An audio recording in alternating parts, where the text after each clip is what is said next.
bonsoir à tous.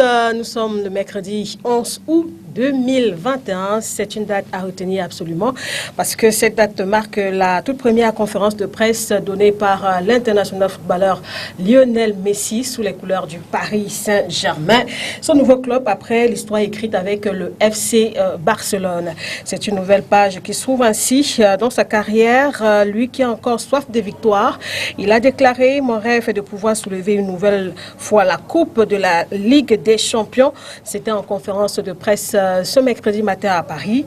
Est-ce possible? La question en tout cas est au menu de la pause actu dans un instant sur Spectrum Télévision. Et comme vous le savez, l'arrivée de Lionel Messi au Paris Saint-Germain a pratiquement fait oublier que les Jeux Olympiques d'été viennent de s'achever du côté de Tokyo au Japon. Compétition marquée notamment par le flop total des 12 athlètes qui représentaient le Cameroun là-bas. Alors, comment expliquer les contre-performances enregistrées en cascade au sein de la Cameroun Olympic Team cette année? Quelles sont les leçons à tirer et comment préparer les prochains Jeux prévus à Paris en 2024? Ces questions sont au cœur de la seconde partie de ce magazine consacré au débat. Et pour échanger autour de ces différents sujets de bien notre soir, consultants, analystes et techniciens sont avec nous. On a le plaisir de recevoir l'entraîneur Jean-Paul Moniemo. Coach, bonsoir. Bonsoir Lydie et bonsoir à tous les co-panélistes ici. Voilà, juste à côté de vous, Serge Zambo, analyste de sport. Serge, bonsoir. Bonsoir Lydie, bonsoir à tous les co-panélistes et un bonsoir spécial aux populations de Banga qui nous suivent tous les mercredis, qui vous suivent naturellement. Serge Zambo. Également en plateau ce soir, Charles Mongué-Mouyeme, consultant en communication et marketing. Charles, bonsoir, bienvenue. Bonsoir Lydie, merci. Je salue toutes vos équipes et tous ceux qui nous regardent en ce moment. Et à côté de vous, Ange Aimé-Sama, l'ancien président de la Fédération camerounaise d'athlétisme. Bonsoir président, merci d'être là. Merci de m'accueillir. Que vous dire? Bonsoir à tous mes copanélistes. Et à ceux qui me regardent, je dis un coucou à Idéa. Décidément. Voilà. je vais imiter. Ça, c'est Serge qui a inspiré, hein. Tout à fait. On n'invente pas le fil à couper le beurre. Donc, je suis la tendance. D'accord, merci en tout cas d'être là, messieurs. Donc, sans transition, on commence par évidemment la pause actu et on s'intéresse à Lionel Messi, Serge Zambo. Lionel Messi qui n'est plus au FC Barcelone. C'est un joueur que vous suivez beaucoup, hein, C'est vrai, c'est un joueur que je suis beaucoup. Et Messi qui a donc été présenté ce mercredi au Parc des Princes. Il portera dans le numéro 3 avec le 30, pardon, avec le numéro 30, pardon, avec le Paris Saint-Germain.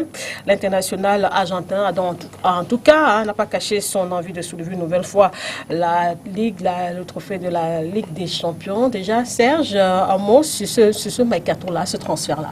Bon, disons que c'est un gros transfert, naturellement. Parce que quand on connaît la valeur du joueur, il est quand même sextuple ballon d'or. Bon, l'histoire d'amour avec le FC Barcelone s'est arrêtée là. Ben, en fait, c'était pas beaucoup plus pas à cause de lui, mais c'était peut-être à cause des finances que le club connaissait. Parce que j'ai vu un temps soit peu le président Laporte dire que le FC Barcelone était un tout petit peu endetté, même pas un tout petit peu, à plus de quelque chose de milliards de millions d'euros. Et que la masse salariale du FC Barcelone seul était de 100%. Et que Lionel Messi, à lui seul, pesait environ 30 à 37% de cette masse salariale. Donc la réduction, c'est-à-dire qu'il fallait essayer de dégraisser un tout petit peu, parce que le dégraissage permettait, avec son départ, quand même, si vous allez à 110, et si on fait des petits calculs, moins de 30 ou 37%, on va se retrouver dans une marge peut-être de 80, et 87, qui pourra permettre peut-être de moins s'endetter. Ben maintenant, son arrivée au Paris Saint-Germain aussi, parce que si vous avez essayé de lire les journaux catalans, on te dit la seule présence de Messi, par exemple, dans une équipe, du moins au niveau du FC Barcelone, ça représentait à peu près 200 millions d'euros en termes de chiffre d'affaires. Donc c'est une grosse machine qui arrive de ce côté-là. Et il y aura naturellement beaucoup de choses qui vont changer.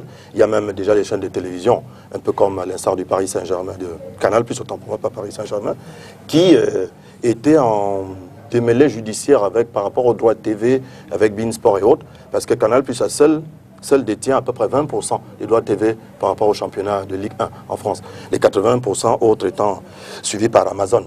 Et quand on essaie de voir, Canal a décidé peut-être aujourd'hui de laisser tomber cette affaire et de peut-être revenir avec l'image de coller de Messi là-dessus pour pouvoir faire un peu plus de recettes. Bon, maintenant, ça c'est en termes de télé. Il y a le club lui-même qui également va faire certainement beaucoup plus d'abonnés. Ils passeront peut-être dans les 220, peut-être à 130 millions d'euros par an, par rapport aux simulations.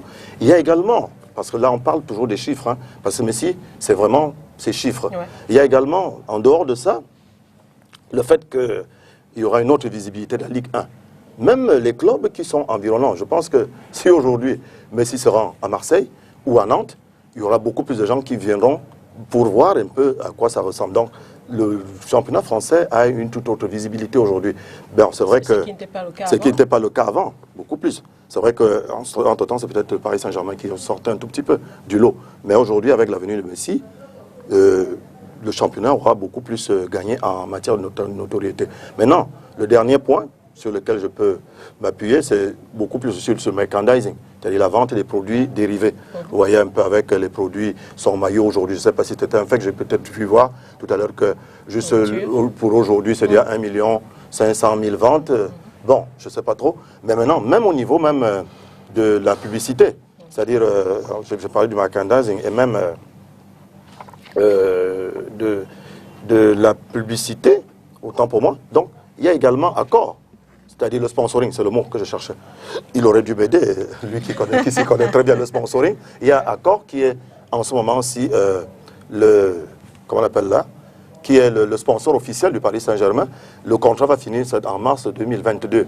Il paraît donc que les discussions qui sont en cours, accord avec l'arrivée de Messi, ça va encore faire doubler les chiffres. Ils passeront peut-être entre 75 millions d'euros à 90 millions d'euros. Bon, mais les bémols, maintenant, c'est juste ce que j'ai pu noter dans mes petites analyses et mes petites recherches, c'est que ce n'est pas un investissement à long terme. Parce que Messi arrive vieillissant, il a quand même 34 ans. Ouais. Donc, ce n'est pas à long terme. C'est pour cette raison pour laquelle, justement, on a déjà même fait signer pour juste 2 ans. Bon, maintenant, par rapport au challenge, c'est quand même une grosse pointure. Nous osons espérer, pour les supporters parisiens, moi je n'en suis pas un, que peut-être je suis Marseillais, ça vous le savez, et on espère que cette fois-ci peut être forcément la bonne. Sauf que par rapport à Marseille, nous resterons à jamais les premiers. D'accord. C'est pas la guerre. Hein, non, c'est pas la guerre. Charles Mongué-Mouyen, mais est-ce que c'est un peu la même lecture? Il faut quand même qu'on relève que depuis l'arrivée des Qataris au Paris, des investisseurs Qataris au Paris Saint-Germain, quel peut être selon vous l'intérêt justement de recruter aujourd'hui un joueur comme Lionel Messi, 34 ans, on nous disait il y a un instant, un joueur qui a pratiquement tout gagné au cours de sa carrière. L'intérêt pourrait-il être uniquement sportif ou, comme semble déjà entrevoir certains observateurs, il y a des intérêts financiers recherchés? Mais il y a de tout cela. Mais pour celui qui aime le foot, le premier intérêt sportif, ça fait quand même rêver une attaque avec Mbappé, Neymar et Messi. Sauf si vous n'avez pas le foot, quelle que soit l'équipe que vous supportez, quand vous avez... Et j'oublie Di Maria qui est juste à côté. Donc vous comprenez que quand vous avez une attaque comme ça, ça fait rêver les amoureux du foot. On a hâte que ça commence. Parce que c'est quand même, il faut le dire, et il faut le souligner, Messi est un formidable professionnel. Ouais. Ce garçon, depuis 20 ans, qu'il est quasiment au très haut niveau, il ne flanche pas sur le plan de... Vous n'entendez jamais parler de lui négativement sur les questions d'entraînement. Il ne rigole pas avec ça. C'est un petit bout d'homme, mais il a une condition physique extraordinaire. Les gens ne le remarquent pas. Mais pour qu'un gars de cette taille-là, de ces gabarits, arrive à éliminer autant de défenseurs robustes, parce que dans les centres de formation, du côté des défenseurs, on cherche les gars robustes, grands de taille, etc. Pour qu'ils réussissent à les éliminer avec autant de facilité, ça veut dire que physiquement, c'est un monstre. Il n'a pas les muscles proéminents, on ne les voit pas, mais c'est un monstre physique, ce gars-là. Donc il faut déjà célébrer qu'à 34 ans, ce gars gagne la Copa América et qu'il soit encore en train de rêver d'autres titres. D'ailleurs, il a dit lors de son interview, quand on lui a demandé quel est son secret, il a dit qu'il n'y a pas de secret, c'est la motivation. Il faut toujours trouver une nouvelle motivation. Et lui, il sait comment se remotiver à chaque fois parce qu'il se met de nouveaux challenges. Maintenant, il y avait une querelle éternelle entre les supporters de Cristiano Ronaldo et de Lionel Messi, qui consistait à dire que Lionel n'a joué que dans un seul club, il est dans sa zone de confort, il n'en sort jamais, et donc vraiment il est moins bon, etc. Mais ce que les gens oublient de dire, c'est qu'en face, ce n'est pas les mêmes adversaires. Chaque année, il joue quand même la Champions League, il joue les Italiens, il joue les Anglais, il joue les Portugais, il joue tout le monde, mais il est toujours aussi fort. Quand il va en Coupe du Monde, il est toujours aussi fort. Il va en Copa América, il est toujours fort. Donc ce n'est pas la situation dans Barcelone. Au contraire, d'ailleurs, depuis le départ de Iniesta et Xavi, etc., il faut quand même dire qu'il portait quasiment tout seul l'équipe. Alors qu'avant, il avait quand même des coéquipiers de très haut niveau qui lui permettaient de marcher un peu sur le terrain de temps en temps pour récupérer. Mais vous avez remarqué que depuis 2 saisons, il a modifié son style de jeu. Bien si, défend même aujourd'hui. Non, il marche beaucoup plus, Charles. Non, sincèrement. Non, sincèrement, la saison passée, il marchait beaucoup regardez, plus. revoyez les matchs de la Champions League. Il marche. Vous allez voir que Messi se retrouve souvent, même dans sa propre surface de réparation. Oui, je suis d'accord, mais il marche. Ce qu'il faisait très peu avant. Il marche. C'est pour dire qu'il est entré dans un autre registre parce qu'il savait que son équipe a des faiblesses et qu'il fallait les combler. Donc moi, côté sportif, c'est un gain phénoménal. Ça me rappelle un peu à quelques différences, parce que Naples n'avait pas le budget de Paris Saint-Germain. Mais ça rappelle un peu le transfert de Maradona à Naples. Bon, pour Paris Saint-Germain, on ne peut pas dire que c'est une folie financière parce que les Qataris, ils sont là, ils ont des caisses sans fond. Mais c'est le même type d'investissement sur quelqu'un que personne n'attendait en France. Oui. C'est-à-dire le meilleur footballeur de la planète dans le championnat qui est le moins coté par dans l'un des meilleurs. Le championnat français? Non, je parle de l'un des meilleurs joueurs. Non, je ne veux pas faire le débat. Voilà. Moi, non, il n'y a pas de débat. Je dis l'un des meilleurs. Il y a Cristiano Ronaldo à côté. Nous l'oublions pas. C'est pas parce qu'aujourd'hui... C'est pas un débat, en fait. C'est pas parce qu'aujourd'hui, Léo a signé du côté du Paris Saint-Germain que forcément on va oublier les autres. Il y a quand même Messi, il y a quand même Cristiano Ronaldo à côté. C'est pour ça que je dis que je ne fais pas le débat. Il y a toujours cette guerre. En tout cas, on le fera. Je sais que c'est un débat qui s'en fait. D'accord. Je ne veux pas plomber l'émission de midi pour ça. Donc je veux dire que qu'on ait ce type de joueur en France aujourd'hui, alors que c'est parmi les grands championnats européens, c'est quasiment l'un des derniers. C'est le dernier. Vous comprenez que c'est quelque chose de colossal. L'autre chose importante, n'oubliez pas que c'est Paris qui accueille les prochains Jeux Olympiques. Tout à fait. Et que c'est justement à Paris que Messi vienne. C'est un coup de pub phénoménal pour la France. C'est-à-dire, je parierais que dans les jours qui arrivent, même le chef de l'État va le recevoir pour des effets d'annonce par rapport à ces Jeux Olympiques. Parce que c'est quand même Paris qui accueille les prochains Jeux Olympiques. C'est dans 3 ans seulement. Il sera peut-être parti quand les Jeux se dérouleront, peut-être. Mais au moins, pendant ces 2 saisons-ci, tous les regards seront focalisés en France. Et les journalistes qui vont arriver pour couvrir les événements de Paris et de Messi vont forcément couvrir les préparatifs des Jeux Olympiques, parce que c'est comme ça que vous, les journalistes, vous faites. Et donc, en réalité, c'est vrai que ça va mettre un peu de pression à Paris, parce que les gens vont veiller un peu plus à l'avancement de leurs travaux et tout. Mais c'est aussi un bon coup de pub. Il faut simplement espérer que dans ce cas-là, le fameux coronavirus va un petit peu laisser les gens tranquilles, parce que s'il persiste et qu'il n'y a pas le public dans les stades, l'effet Messi sera relativement limité au niveau populaire. Mais vraiment, pour le reste, tout ce qu'il a dit, mon cher Zabo, je pense que je n'ai pas à ajouter quoi que ce soit là-dessus. Il faut simplement dire que tous les publics, y compris l'État, vont y gagner. Parce que même fiscalement, l'État français, avec tout ce qu'il a dit comme produits dérivés, tout ce qu'il y a tout autour, même le fisc français va gagner. Vous savez d'ailleurs que la charge fiscale est très élevée en France. Et que Messi arrive là, ça va peut-être donner à réfléchir aux responsables français, parce que les autres clubs, je parie qu'il y a des investisseurs qui commencent à cogner à la porte et qui vont certainement demander au fisc français d'alléger un peu les choses. Et ce sera bien pour les Français aussi, ils vont en profiter. Alors, Sama, un joli coup de pub, joli coup marketing pour Paris Saint-Germain, l'arrivée de Messi. Ça c'est clair. Bon, quand je rebondis sur ce que Charles disait tout à l'heure, pour ceux qui n'aiment pas le football, c'est vrai, moi le football c'est pas ma tasse de thé. ça c'est clair. Donc il rejoint des coéquipiers forts devant ou pas. Mais en fait ce que je retiens, ce qui m'a fortement impressionné dans ce transfert, c'est un peu l'attitude de la Liga en fait. Parce que perdre, comme Serge disait tout à l'heure, comme ils ont dit tout à l'heure, Serge et Charles, perdre c'est tout ce qui est en termes économique, communication, sportif, sponsor, etc. C'est quand même énorme parce que je vois que la Liga est restée campée sur le respect, en fait, de leur, comment vous appelez ça? Oui, le fair play financier. Est vraiment resté campé dessus au détriment un peu de son avantage parce que là, son championnat va prendre un coup qui va descendre et qu'on a la porte là qui dit effectivement qu'il est obligé de faire vivre son institution. Parce qu'ils voient comment sur 50 ans ils peuvent être endettés s'ils maintiennent Messi.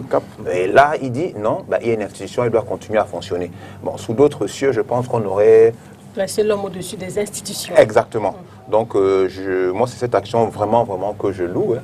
Et puis, ça m'impressionne. Et puis maintenant, avec Paris, tout ce que vous avez dit les uns et les autres, là, avec Paris qui va faire un gros coup de pub, est-ce que maintenant, il n'y a pas eu des intérêts diplomatiques? Est-ce que la diplomatie n'est pas entrée en jeu, justement, entre des accords secrets pour dire à la Ligue que, bon, tu serres le cœur, tu laisses partir parce que nous pouvons gagner deux ou trois choses. Mais quand je regardais sur Instagram, je regardais que tout d'un coup, comme ça, il y a pratiquement 1 million de followers qui sont partis de là. Donc, imaginez un peu en virtuel ce que ça donne et maintenant dans le réel. Donc, moi, je pense que ça m'a fait beaucoup penser à Jordan, qui vraiment entraîne un peu le marché financier, les bourses, etc. Est-ce que ça va faire la même chose? Qu'est-ce qui va se passer? Et donc, je pense que vraiment, moi, ça m'impressionne toujours, ça. C'est ces gens qui touchent autant d'argent et qui mobilisent autant de... Voilà. Le monde autour d'eux. Oui, tout à fait. Parce que rien qu'à voir quand il arrivait à sa descente de l'avion à l'aéroport, c'était incroyable. Donc, je ne sais même pas si le coronavirus va bloquer les gens pour qu'on dise que ça va... voilà. Alors, coach Monyemo, c'est quand même une page de l'histoire du FC Barcelone qui se tourne, hein, avec le départ de Lionel Messi, aujourd'hui joueur de Paris Saint-Germain. Oui, j'ai suivi plusieurs analyses et je pense que la venue de Messi à Paris, c'est une bonne chose pour Paris, d'autant plus que Messi, on a l'impression de dire qu'il est vieux, 34 ans. J'aime pas souvent entendre ce langage-là, parlant de l'âge, quand on disait que Mila, il a 40 ans, et on a vu, et j'ai essayé de cibler sur le plan technique, voir quels sont ces genres quelle est cette espèce de sportifs qui peuvent jouer assez longtemps, qui peuvent rester sur le terrain assez longtemps. Et j'ai tiré la conclusion comme en boxe, c'est-à-dire qu'ils ont des qualités très précises. En fait, Messi, comme vous le voyez, il a de la vitesse. Ça, personne, il a de l'endurance, il reste à courir pendant longtemps. Il est précis. Tous ses coups de pied, la passe va où il veut. Il a de la précision.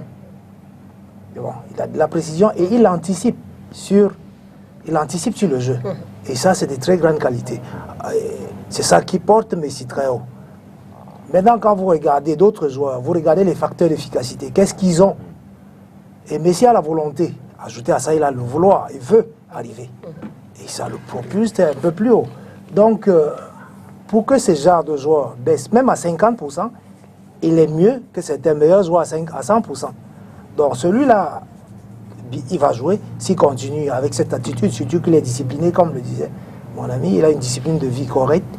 Donc, il peut jouer assez longtemps, même à 40 ans, il pourra encore être sur un stade de football et produire mieux que ceux qui sont à 100%. Donc pour Messi, c'est une bonne venue à Paris. Et c'est ce qui manquait à Paris, peut-être. Le sport au haut niveau ne trompe pas. C'est des buteurs. Oui, c'est des buteurs. Ce sera exceptionnel. Le doute que j'ai, c'est que Messi, à Barça, tout le monde joue pour lui. Mais est-ce qu'à Paris, ça va se passer de la même manière? Parce qu'il trouve Neymar, qui est un autre patron. Il trouve... Mbappé, patron en gestation. Voilà, qui sont les meilleurs joueurs actuels. Il a déjà joué avec Neymar. Oui. Ouais. Bon, maintenant, on verra on va jouer pour qui. Donc, pour que Paris arrive, ils doivent s'entendre et s'entraider. Et jouer vraiment collectif, entre eux. Et là, ils auront des bons résultats. C'est-à-dire, là, c'est l'entraîneur doit rentrer Oui, en fait. sur ce Ils plan. doivent, entre les trois, pas avoir de patron. Je joue pour toi et toi, tu joues pour moi. Et seulement comme ça, ils pourront faire des bons résultats. Mais s'il y a un patron qui croit qu'on doit jouer pour lui, tout est faussé. C'est des joueurs qui ont un niveau d'intelligence très élevé quand même. Prenez Cristiano Ronaldo par exemple. Ouais. Quand il a constaté que ses points forts qui étaient la vélocité, la vitesse d'exécution, la détente aussi. la détente et tout ça, La puissance. sont en train de baisser, Ouais. il a recadré son jeu et il a mis comme objectif marquer des buts. Efficacité maximale devant le but. Ce n'est plus le mec qui court dans tous les sens, comme il faisait à diminué. Manchester Ouais. et tout, il pouvait faire 40 Avec mètres l'âge, de la course puissance avec est- l'âge. Voilà. Donc, il a adapté son jeu. S'adapte. C'est ça l'intelligence du footballeur. Il est de la même trempe que les Messi. Oui. C'est les gens qui savent que à un moment donné, j'arrive à vous... Premier signe qu'il donne, il refuse le numéro 10. Oui. Parce que Neymar lui a dit, je te remets ton numéro. Neymar le lui a proposé. Ouais. Hein. Neymar lui a dit, mais si vraiment, si tu viens, le 10 la tient. Il a dit, non, je ne peux pas te prendre le maillot. Je te trouve à Paris, Ouais. je te prends par le numéro 10. Donnez-moi mon numéro de départ. C'est le 30 qu'il mettait en début de carrière. Et vous savez que en France, c'est réservé aux gardiens de but. Abdoulaye Edel. On a dû faire une dérogation pour que le joueur de champ mette le numéro 30, parce que c'est quand même Messi.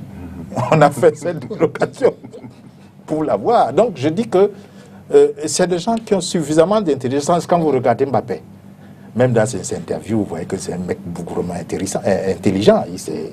Il sait de quoi il retourne. espérons-le. Neymar, c'est pareil. Qu'il n'aura pas Même des comme dons. la presse française lui mettait beaucoup de pression, je pense qu'à l'arrivée de Messi, il va faire baisser la pression sur Neymar. Parce qu'on lui mettait trop de pression. Il dribble un ou deux joueurs, non, il chambre. Mais c'est un Brésilien. Le Brésilien, c'est son jeu. Alors, quand en France, vous n'avez pas l'habitude de joueurs qui s'amusent, quand vous regardiez Ronaldinho jouer à l'époque, vous aviez l'impression qu'il est dans une cour de récréation. Tout un spectacle. Oui, parce qu'il est content, il est content de jouer, c'est comme ça qu'il joue à la plage. Ouais. Mais quand il arrive chez les Européens, là, non, il chambre les adversaires. C'est quoi cette affaire de chambrer les adversaires alors que j'ai le ballon et je te dribble? C'est quand même curieux. Donc je crois que Neymar va un peu respirer parce que les regards vont se porter aussi sur Messi. Messi, tout à fait. Messi ne fait pas certains gestes. Il est plutôt comme un funambule sur le terrain. Parfois, vous sentez qu'il n'a pas d'état d'âme. Il est comme un funambule. Ça va peut-être permettre que Mbappé et Neymar aient moins de pression et se libèrent. Mais je suis convaincu qu'ils sauront mettre leur intelligence de jeu et leur intelligence tout court en pratique pour pouvoir Pour l'intérêt jouer de- ensemble. pour l'intérêt de oui, Paris. pour l'intérêt de Paris. Et moi, j'ai pas beaucoup de crainte là-dessus. Bon, moi, je Ouais, sais pas peut-être, si... Oui, je n'ai pas trop la même lecture sur certains points que Charles. Parce qu'il me souvient que lorsque Neymar part de Barça pour venir à Paris, il s'est dit que là-bas, il était un peu sous l'éteignoir de Messi. Et à partir de ce moment, il avait besoin d'être un leader potentiel quelque part. Parce qu'il s'est dit, je n'ai pas encore eu le ballon d'or, peut-être qu'en France, je pourrais l'avoir. Voilà comment ça vient. Maintenant, c'est vrai qu'il peut avoir eu la paix des braves. Et quand vous parlez de collectif, parce qu'il a relevé quelque chose de très intéressant, il faut qu'il y ait une sorte d'osmose dans le vestiaire. Sinon, ce ne sera pas possible. Et il a dit qu'il ne faut pas qu'on joue forcément pour quelqu'un. Or, si vous avez vu de Paris Saint-Germain, lorsqu'ils perdent même la Ligue des Champions, que j'ai appelée Covid, la Ligue, quand ça chauffait là, où ils ont fait un groupe de 4, je crois, 8, quelque chose comme ça, ils ont fait un petit truc, avant l'année-ci. Il me souvient que j'ai vu une occasion de but de Paris. Je vois Mbappé, je l'ai même expliqué plusieurs fois sur cette antenne, je vois Mbappé, Neymar prendre un ballon avant le rond central, le donner à Mbappé. Mbappé fonce vers les buts. Il attend que Neymar contourne pour pouvoir lui donner, alors qu'il y a Draxler et Choupo-Moting qui étaient dans la surface. Ça veut dire qu'il ne joue pas forcément pour tout le monde. Et c'est ça justement le problème qui risque de se passer au niveau du Paris Saint-Germain. Il faudrait donc que la seule personne qui essaie de jouer pour tout le monde, où vous pouvez être sûr à 100%, c'est Di Maria. Il donne à tout le monde. Mais au Paris Saint-Germain, c'est beaucoup plus. Si vous voyez, vous avez souvent pris les France Football. Si vous voyez le schéma de jeu c'est-à-dire on assure souvent le schéma de jeu entre les deux. Vous allez vous rendre compte que si Mbappé a touché 10 ballons, il a donné 8. Il a compris 8 avec Neymar, ou 7. Vous voyez un peu? Il y a peut-être 3 qui vont pour d'autres. Donc il faudrait bien donc que Pochettino, puisqu'il s'agit de lui, essaie de trouver l'entraîneur, essaie de trouver une manière pour pouvoir faire en sorte que tout le monde joue ensemble. Mbappé, quand vous dites qu'il est intelligent, peut-être sur le stade. Moi j'ai vu un Mbappé lors des interviews ou alors des conférences de presse d'avant-match, pendant l'Euro. C'est quelqu'un qui, vous voyez, il y a quelque chose qui monte, qui n'est plus forcément au niveau où on le sait, il n'est plus trop coéquipier. Il a eu un problème avec Giroud, vous savez. Qu'est-ce qu'il a dit? Il dit, c'est pas le même quoi? Il a dit quelque chose à Giroud, ou c'est pas le même registre, ou c'est pas le même style. Bon, pourquoi? Donc tu joues pas avec Giroud, c'est pas la même chose. Pourquoi quand tu joues avec Neymar, il dit c'est pas la même chose? Alors là, ce n'est plus un esprit d'équipe. L'équipe, on joue avec tout le monde. Ça veut dire que si Charles... Il ne faut pas prendre l'anecdote au milieu. Ce n'est pas l'anecdote au milieu. Il faut prendre où ça commence. Non, je ne l'ai pas prise au milieu. Lorsque Mbappé arrive au Paris Saint-Germain, soit-il pour 180, parce que les Qataris, ils ont beaucoup dépensé. Ça, on ne revient pas dessus. Tu l'as dit, Mbappé, c'était 180, l'autre 2, 120. Bon, aujourd'hui, peut-être qu'avec la faveur de ce qui s'est passé à Barcelone, Messi arrive libre, hein, pratiquement. Sauf qu'il va coûter peut-être un peu plus cher par rapport au salaire, c'est 40 millions d'euros. Donc, je ne prends pas l'anecdote au milieu. Oui, et regardez. Le style avec Giroud. Oui, avec Giroud. Il a dit que c'est pas le même style. Qu'est-ce qui entraîne ses propos? Je ne sais pas. C'est Giroud. Ah, ouais. C'est Giroud qui justement étouffe un peu. Et il s'est dit que Mbappé ne joue pas suffisamment avec lui. Et le gars est obligé de se justifier. Même pour moi, la communication n'est pas bonne, il ne se justifie pas bien. Il peut dire, bon, ok, j'ai compris, peut-être que je le faisais un genre. Il faut pouvoir. Oh, tu ne vas pas dire que ce n'est pas le même style. Donc, ce n'est pas toi qui choisis le style de joueur avec lesquels tu vas jouer sur le terrain. Je ne pense pas. Donc... Ce n'est pas Giroud non plus qui décide que l'autre ne lui fait pas les passes. Ah, mais c'est ce qui se passe justement...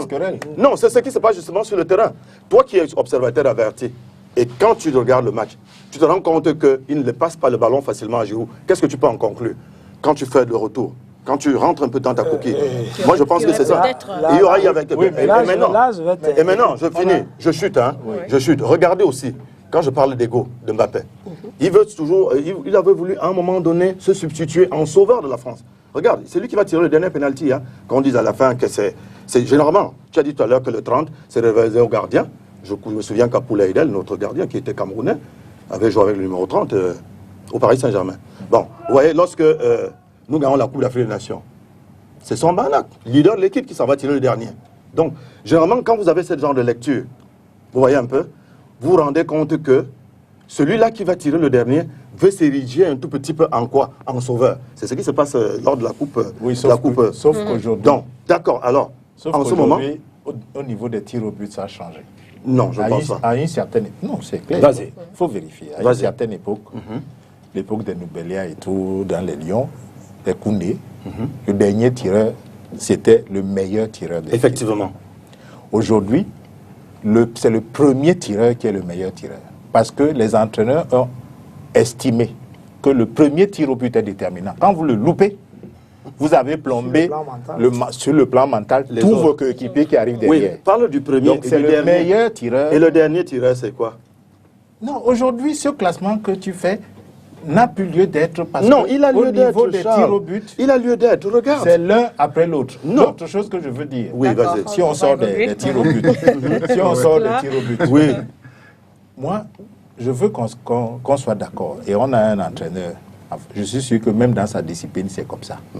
C'est-à-dire que je suis certain qu'il a des boxeurs qui ont des sparring partners particuliers avec lesquels ils aiment travailler parce que le courant passe mieux. Ça ne veut pas dire que quand lui, le coach, dit à l'autre sparring partner, va travailler avec lui. Dans le foot, en règle générale, les meilleurs s'entendent généralement entre eux. Et les moins bons ont l'impression que ces meilleurs-là ont un peu moins de considération pour eux. Bon, Giroud a eu le courage, lui, de se plaindre. Draxler ne s'est pas plaint. Choupo-Moting non plus. Mais c'est pas le même ça ne veut pas niveau. dire que... Non, vous pouvez pas, non, vous avez plombé, par exemple. Non, je te parle de Draxler, qui a été plombé naturellement au Paris Saint-Germain. C'est un talent exceptionnel, Draxler. Ça, je vous le dis. Ça, je vous le dis. C'est pas les joueurs. Je vous le dis. Si vous voyez la Coupe du Monde de Draxler, avant, quand il a charge de 0,4, c'est pas... Et puis, vous le savez autant que moi, c'est pas tout le monde qui vient au Paris Saint-Germain. Et surtout à cette époque des Qataris. Il est l'un des premiers, il est aussi parmi. C'est des talents individuels, mais qu'on a tués dans l'œuf. Draxler, mais il ne s'est pas plaint, il n'en parle pas. Bon, Giroud, aujourd'hui, a eu le courage, peut-être, de dire ce qui se passe. Moi, je te parle de ce que j'ai vu. J'ai dit que j'ai vu un ballon partir de derrière pour les deux. Je ne sais pas. Revenez sur ces matchs du Paris Saint-Germain, vous allez voir que les deux jouent beaucoup plus ensemble. Peut-être parce qu'ils sont meilleurs, j'en sais trop rien. Un garçon comme Verratti, vous n'allez pas aussi dire qu'il n'est pas meilleur. Voilà. Oui, coach. Oui, je rappelle, c'est vrai que ça fait longtemps, mais j'ai quand même joué au football. Ouais, c'est bien. À un bon niveau ici. Je voulais dire que l'entente entre les joueurs dépend du style de jeu de chacun. Il y a des porteurs de balles au pied qui sont efficaces, qui peuvent s'entendre entre eux. Et ceux que, par exemple, votre Giroud, il joue les balles aériennes. Ah, c'est pas mon Giroud. Ouais, je veux dire Giroud, il joue plus des balles aériennes. Il est moins efficace sur les balles au pied. Alors, quand Mbappé joue avec Neymar, parce que les deux sont des joueurs qui s'entendent au pied. C'est des porteurs de balles. Alors que l'autre, ce n'est pas un porteur, ce n'est pas un dribbleur. Il va jouer en puissance, il va jouer sur la détente. Et les balles que Mbappé peut faire à Neymar, il ne peut pas faire les mêmes balles à Giroud. Par exemple, les balles aériennes. Non, ça dépend déjà de. Si une équipe. S'il joue avec ses camarades, il sait que telle balle à telle est plus efficace qu'à telle autre. À telle position. Là, nous sommes en équipe de France. Il ne s'agissait même pas de Neymar, il s'agit de Giroud. De Benzema. Voilà. Non, écoute, je dis, dans ce moment, c'est pas le même style de jeu. Et on fait les passes en fonction du choix du partenaire. On ne peut donc pas concevoir une équipe, monsieur, voilà, merci Ange. Il faut s'adapter aux autres, justement. Il faut s'adapter. Tel que les autres s'adaptent pour toi, adapte-toi. Et Giroud, pour la gouverne, est quand même parmi les meilleurs buteurs de l'équipe de France. Il est quand même parmi les meilleurs. Comment il marque les buts en dormant? Je ne pense pas. Il marque des buts parce qu'on lui donne le ballon. Si vous avez remarqué, à son style. Charles a dit tout à l'heure que Mbappé est très intelligent. Si tu as remarqué donc Giroud joue beaucoup plus en hauteur ou en puissance. Ouais. Donne-lui le ballon justement en puissance. C'est ce que je Pourquoi suis tu vas aller seul? Pourquoi tu veux forcément aller seul? On vous a compris. Si on vous comprend. Et quand même, ce que je voulais dire, c'est qu'effectivement, le dernier tireur aussi, ça a un effet psychologique. Parce que c'est la personne qu'on voit qui tire en dernier, qui court dans tout le sac, qui a sauveur, un peu comme Drogba dans la Ligue des Champions. Un tout petit peu. Même si le dernier tir est déterminant. Oui, non, ton analyse était bien sur le premier. Il fallait juste aussi continuer sur le dernier. Voilà. Tu ne pouvais pas t'arrêter en route. Déjà, vous ne pouvez pas savoir si le dernier sera décisif. Ce que je voulais dire, c'est que si on met le meilleur au premier tir au but, on met un moins bon au deuxième tir au but, et qu'on avait prévu un autre meilleur comme cinquième, au troisième, on est obligé de ramener au troisième. Bon, parce qu'on en a déjà raté. Par exemple, quand Rigaud et l'entraîneur se dit, si j'arrête un deuxième, quand Rigaud tire au but, il n'est pas le meilleur. Rigaud n'est pas notre meilleur. Quand il tire au tir au but de 2002 et de 2000, je pense, c'est pas le meilleur. C'est pour ça qu'il est cinquième. Non, il est cinquième justement parce que lui, il a le Hemley. Et c'est le gars qui doit sauver le pays. Oui. Donc, voilà. Si on vous comprend bien, Serge Zambo, avec l'arrivée de Messi, il va falloir créer une osmose dans le vestiaire qui peut permettre, comme il a dit, je l'avoue, pour permettre qu'on puisse jouer beaucoup plus ensemble. Je dis que le problème... Ce serait quand même intéressant de voir les problèmes, justement cette attaque-là avec Neymar, Messi, Kylian Mbappé. Voilà. Il y a aussi autre chose, hein, Lydie. Le football, bon, je ne vais pas peut-être jouer, mais que je vois, le football n'est pas seulement attaquer, hein. Le football est également défendre. C'est vrai que Charles a dit tout à l'heure que Messi défend, c'est lui seul qui l'a vu défendre, moi je ne l'ai jamais vu défendre, lui il marche. Donc maintenant, quand tu vas mettre 4 joueurs à vocation offensive, vous voyez un peu, il faut aussi, il y a un équilibre qui te permette également de défendre. Donc le Paris Saint-Germain risquerait de se retrouver dans ce genre d'équipe où vous pouvez marquer 10 buts et encaisser 8. Aussi, voilà. Bon, et maintenant, vous pouvez peut-être même encaisser plus tôt, les gars s'en vont fermer, il faut faire attention. Donc il faut trouver cet équilibre. Et il y a un entraîneur à Paris, et je dis donc ceci. Non, ce qui est sûr, c'est que ce que je suis en train de dire, il y a la défense qui est formée de très grands joueurs. Non, Kimpembe n'est pas un très grand joueur. Je suis désolé. On vient de renforcer. Non, avec peut-être Sergio Ramos qui a 35 ans, je suis encore désolé. L'âge n'est pas important. L'âge est important. C'est une équipe de retraités. Non, c'est une équipe de retraités. Les derniers recrutements sont à la limite d'un tout petit peu retraité. Il n'y a que le bon recrutement. Il y a Wijnaldum, ça c'est du bon, ça c'est clair. Messi, c'est pas tout retraité comme vous dites. Hein. Comme l'équipe de Cameroun de 90. Un tout petit peu. Vous avez Verratti un tout petit peu. Il y a Verratti au milieu. Voilà. Donc, pour chuter, c'est celle qui a donné. Pour chuter, donc. Pour chuter et puis on évolue. Parce que dans les jours à venir, avec Mbappé qui fait un tout petit peu l'amour, qui fait un petit peu l'amour, ne soyez pas surpris. Peut-être que. C'est le supporter de Marseille qui parle. Non, c'est pas le supporter de Marseille. Attention. C'est l'analyse de sport. Terminez, Serge Zambo. À l'analyse de sportif que je suis, Charles. Laissez Charles. Je suis peut-être un peu dans mon domaine. Alors maintenant, je suis en train de dire ceci. Ne soyez pas surpris que dans les jours à venir, Messi faisant, pas Messi, Mbappé faisant l'amour, qu'il puisse peut-être soit partir. Ou alors, parce qu'il ne peut pas remplir, par exemple. Ou alors, peut-être qu'on dégraisse un tout petit peu avec Di Maria et ainsi de suite. Bon, le mercato, nous en dirons un peu plus parce qu'il finit le 31 août. Ouais. Il y a encore un peu de temps. Il y a encore un peu de temps. Nous sommes que le 11 août. Voilà, en tout cas, on va voir, on va suivre. Très attendu d'ailleurs, hein, le premier match de Lionel Messi sous les couleurs du Paris Saint-Germain. Peut-être dans 3 semaines. Ce ne sera pas pour tout de suite. Il y a un travail foncier. Tout à fait. Ce qu'on disait. Lui-même, il a dit. Voilà. Alors, on va revenir ici au Cameroun. En parlant rapidement de football aussi, avec cette, avant l'Africa Foot, cette liste des Lions convoqués dans le cadre du match Cameroun-Malawi et Cameroun-Côte d'Ivoire, comptant pour les éliminatoires de la Coupe du Monde Qatar 2022, match prévu au mois de septembre prochain. La liste est donc, a été publiée donc tout à l'heure avec comme gardien de but Omosola Simon et Passy Davis et Fala Kongep de retour, Gapandouet Bou Simon, Len Junior. À la défense, il y a Fal Collins, Olivier Baizo, Ngadun Gandouich, Jean-Charles Castelletto, Harold Moukoudji, Bilon Jean-Claude, Ongene Jérôme, Dawa aussi, Chamba Duplex, Nuhu Tolo. On devrait avoir la liste là à l'écran normalement. Milieu de terrain, Arnaud Djoum, Koundé Malon, Zambo Anguissa, Umgwet, Onla Martin, Onana Jean, Léa Siliki James, Neyou Yvon et enfin à l'attaque, John Merry, Ganago, Christian Bassogok, Choupo Moting, Eric Maxime, Stéphane Baoken, Toko Ikambi, Mouminga Maleu, Lambert Nguemej et Vincent Aboubakar. Peut-être un mot, Charles, sur cette liste? Mais j'ai rien de particulier à dire. Je ne sais pas si on a mieux que ça en ce moment. Très honnêtement. Je ne suis pas certain qu'on a mieux que les joueurs convoqués. Si on a mieux, les gens vont donner les noms. Je remarque simplement que Ondua, qui n'a pas le club, qui ne joue pas en ce moment, il n'est pas là. Bon, les gens vont certainement parler de Fala Kongep qu'ils ne suivent pas depuis un moment. Est-ce qu'il joue véritablement? Pourquoi il revient? Mais on remarquera quand même qu'il y a 4 ou 5 gardiens, donc on va en enlever, je crois, 2, si je ne me trompe pas, avant la liste finale. Le troisième gardien de Marseille. Hein. Oui, c'est pas de lui que je parle de Fala Kongep que nous connaissons ici. L'autre, bon, personne ne le connaît véritablement sur le terrain de foot, on verra ce qu'il vaut. Moi, je ne crois pas qu'on a mieux que ça en ce moment. On est obligé de faire avec ce qu'on a sous la main. Et moi, la seule crainte que j'ai par rapport à nos joueurs en ce moment, c'est au niveau de la Covid. Vous savez que le dernier match important des Lions Indomptables, les clubs français ont exigé qu'on envoie des jets privés pour chercher les footballeurs. Et du coup, on n'avait pas eu la délégation française. Tous les joueurs qui évoluaient en France n'étaient pas venus. Et la FIFA les a soutenus parce que c'est des questions sanitaires. Est-ce que ce coup-ci, on va nous les libérer en début de championnat comme ça, avec leur réunion de guerre sanitaire qu'ils en ont tenu une aujourd'hui, avec les résultats où l'Afrique est tout en rouge.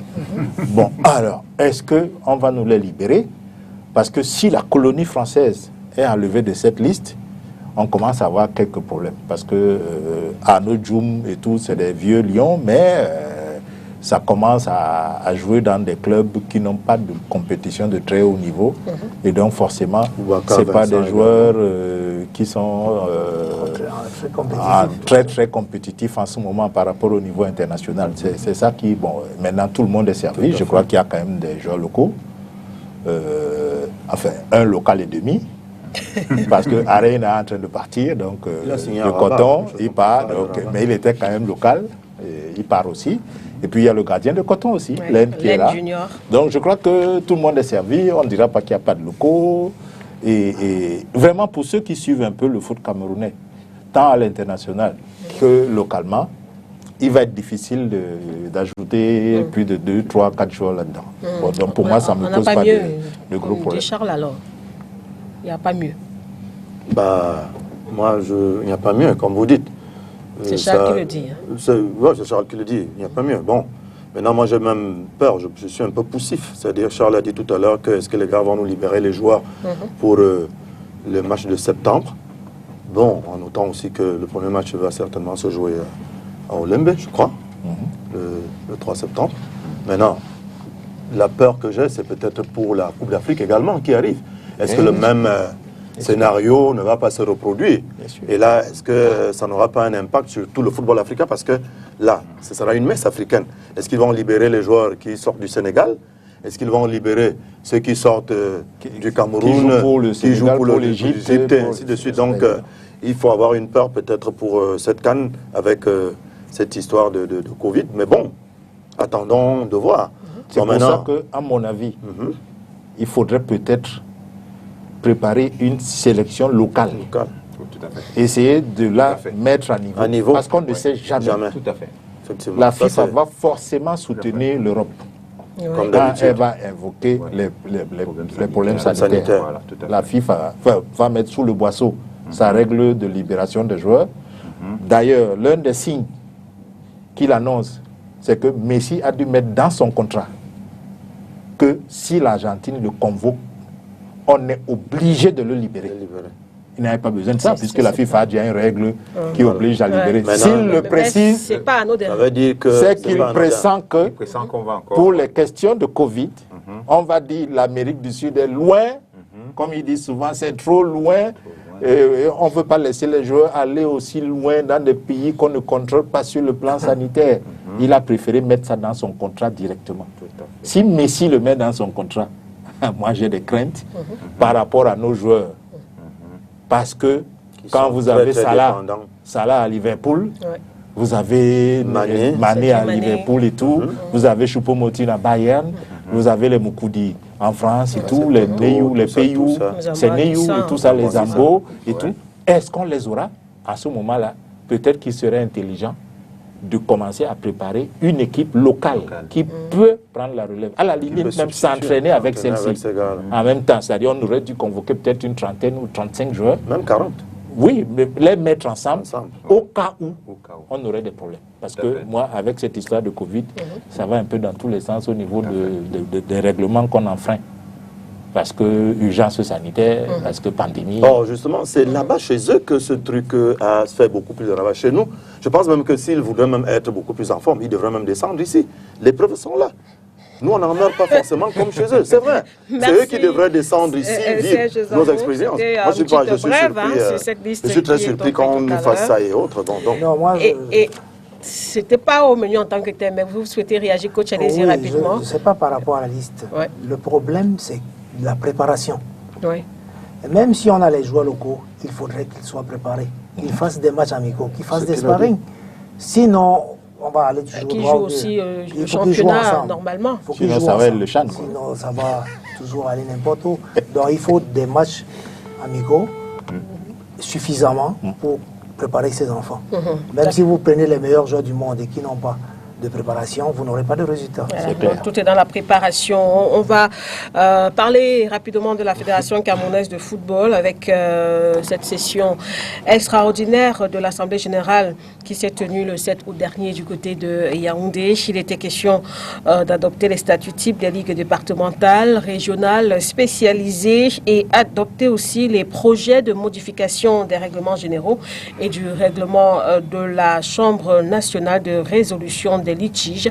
Autre point important sur la table, l'élection des présidents, vice-présidents, rapporteurs et membres des organes juridictionnels tels que la Commission fédérale d'homologation et de discipline, la Chambre nationale de résolution des litiges, la Commission d'éthique, la Commission de recours et aussi la Commission, il était question aussi de la Commission électorale de la FECAFO. Des travaux se sont donc tenus comme annoncé.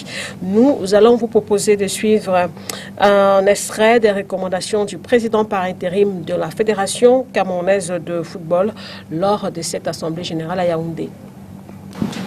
Monsieur le sous-préfet de l'arrondissement de Yaoundé 2. Messieurs les commissaires du gouvernement,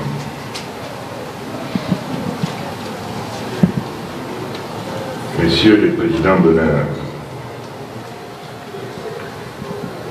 Messieurs et chers amis et collègues, le président Mayolas, représentant de la CAF, et président de beaucoup de titres, il est président de la Fédération congolaise de football, mais aussi président par intérim de l'UNIFAC.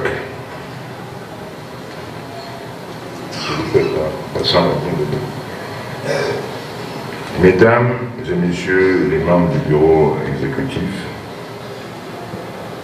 monsieur le secrétaire général par intérim, chers délégués, chers collaborateurs, mesdames, messieurs, l'honneur m'échoit en tant que président intérimaire de la Fédération camerounaise de football de vous souhaiter la bienvenue dans cette salle de réunion de l'hôtel Montfébé à l'occasion de la tenue ce jour, 7 août 2021, d'une session extraordinaire de l'Assemblée générale de la FECAFOOT,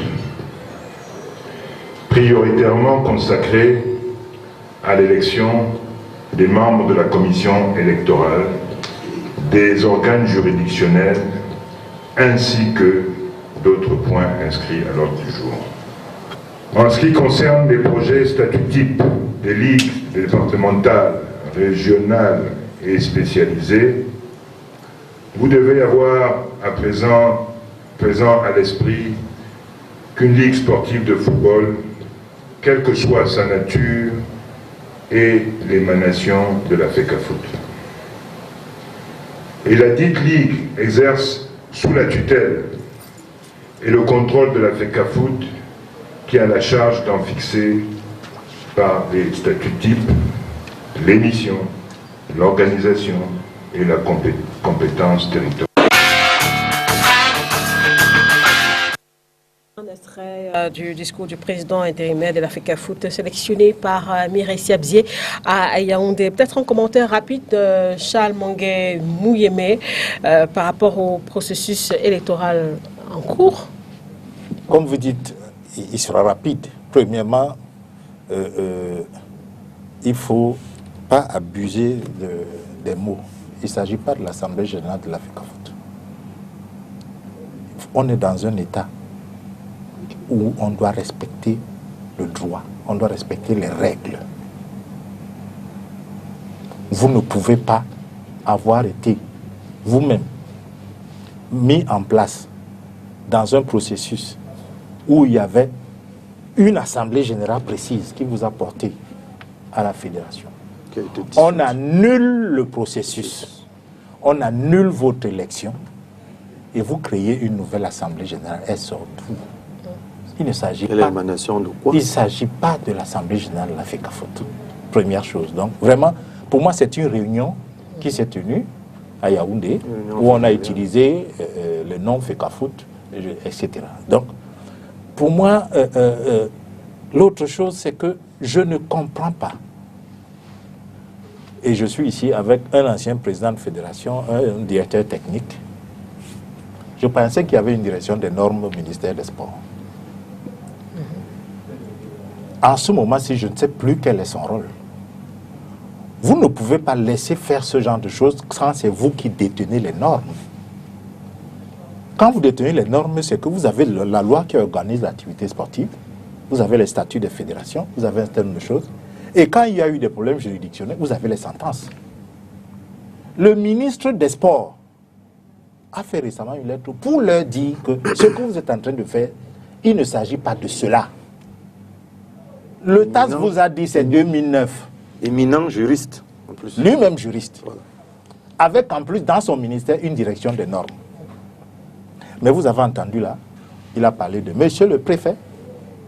C'est-à-dire qu'il y a un préfet ou un sous-préfet qui vient s'asseoir dans cette salle. alors que le ministre des Sports a dit que ce processus que vous êtes en train d'engager ne va aboutir à rien parce que ce n'est pas la bonne assemblée. Quel pays on veut faire comme ça? On veut faire un pays où, dans le même gouvernement, il y a quelqu'un qui dit que ça ne va pas, et il y a un autre qui dit à ses sous-préfets et tout, allez-y, accompagnez ces gens et tout. Vous pensez qu'on est en train de construire un pays qui va prospérer dans quelques domaines que ce soit? Non, moi je pense que, très honnêtement, moi je serais responsable d'une rédaction, je ne diffuserais même pas ce type d'éléments. Sauf pour dire que voici ce qu'il ne faut pas faire. Pas comme un élément normal d'Assemblée générale de la Fédération de foot du Cameroun. Donc pour moi, c'est un épiphénomène. Qu'il s'entête, qu'il continue. Je les vois dans tous les sens. L'autre jour, je les ai vus, je ne sais pas où, en train de parler de, je ne sais pas, du siège de quoi. Le siège de la FECAFOOT, il n'est pas achevé. On le construit, on parle. Pourquoi il n'est pas achevé? Ils sont déjà sur d'autres chantiers. Vous pensez que c'est sérieux? Non, vraiment, le Cameroun mérite beaucoup mieux. Et je suis désolé que des grandes personnes, des adultes, y compris le comité olympique, et tout ça, ils sont là, ils soutiennent des choses qui ne vont pas prospérer, puisque les gens sont déjà en train de fourbir leurs armes pour rester en justice sportive. Et tout le monde sait qu'ils auront gain de cause. Tout le monde le sait. Comme souvent, nous l'avons toujours dit.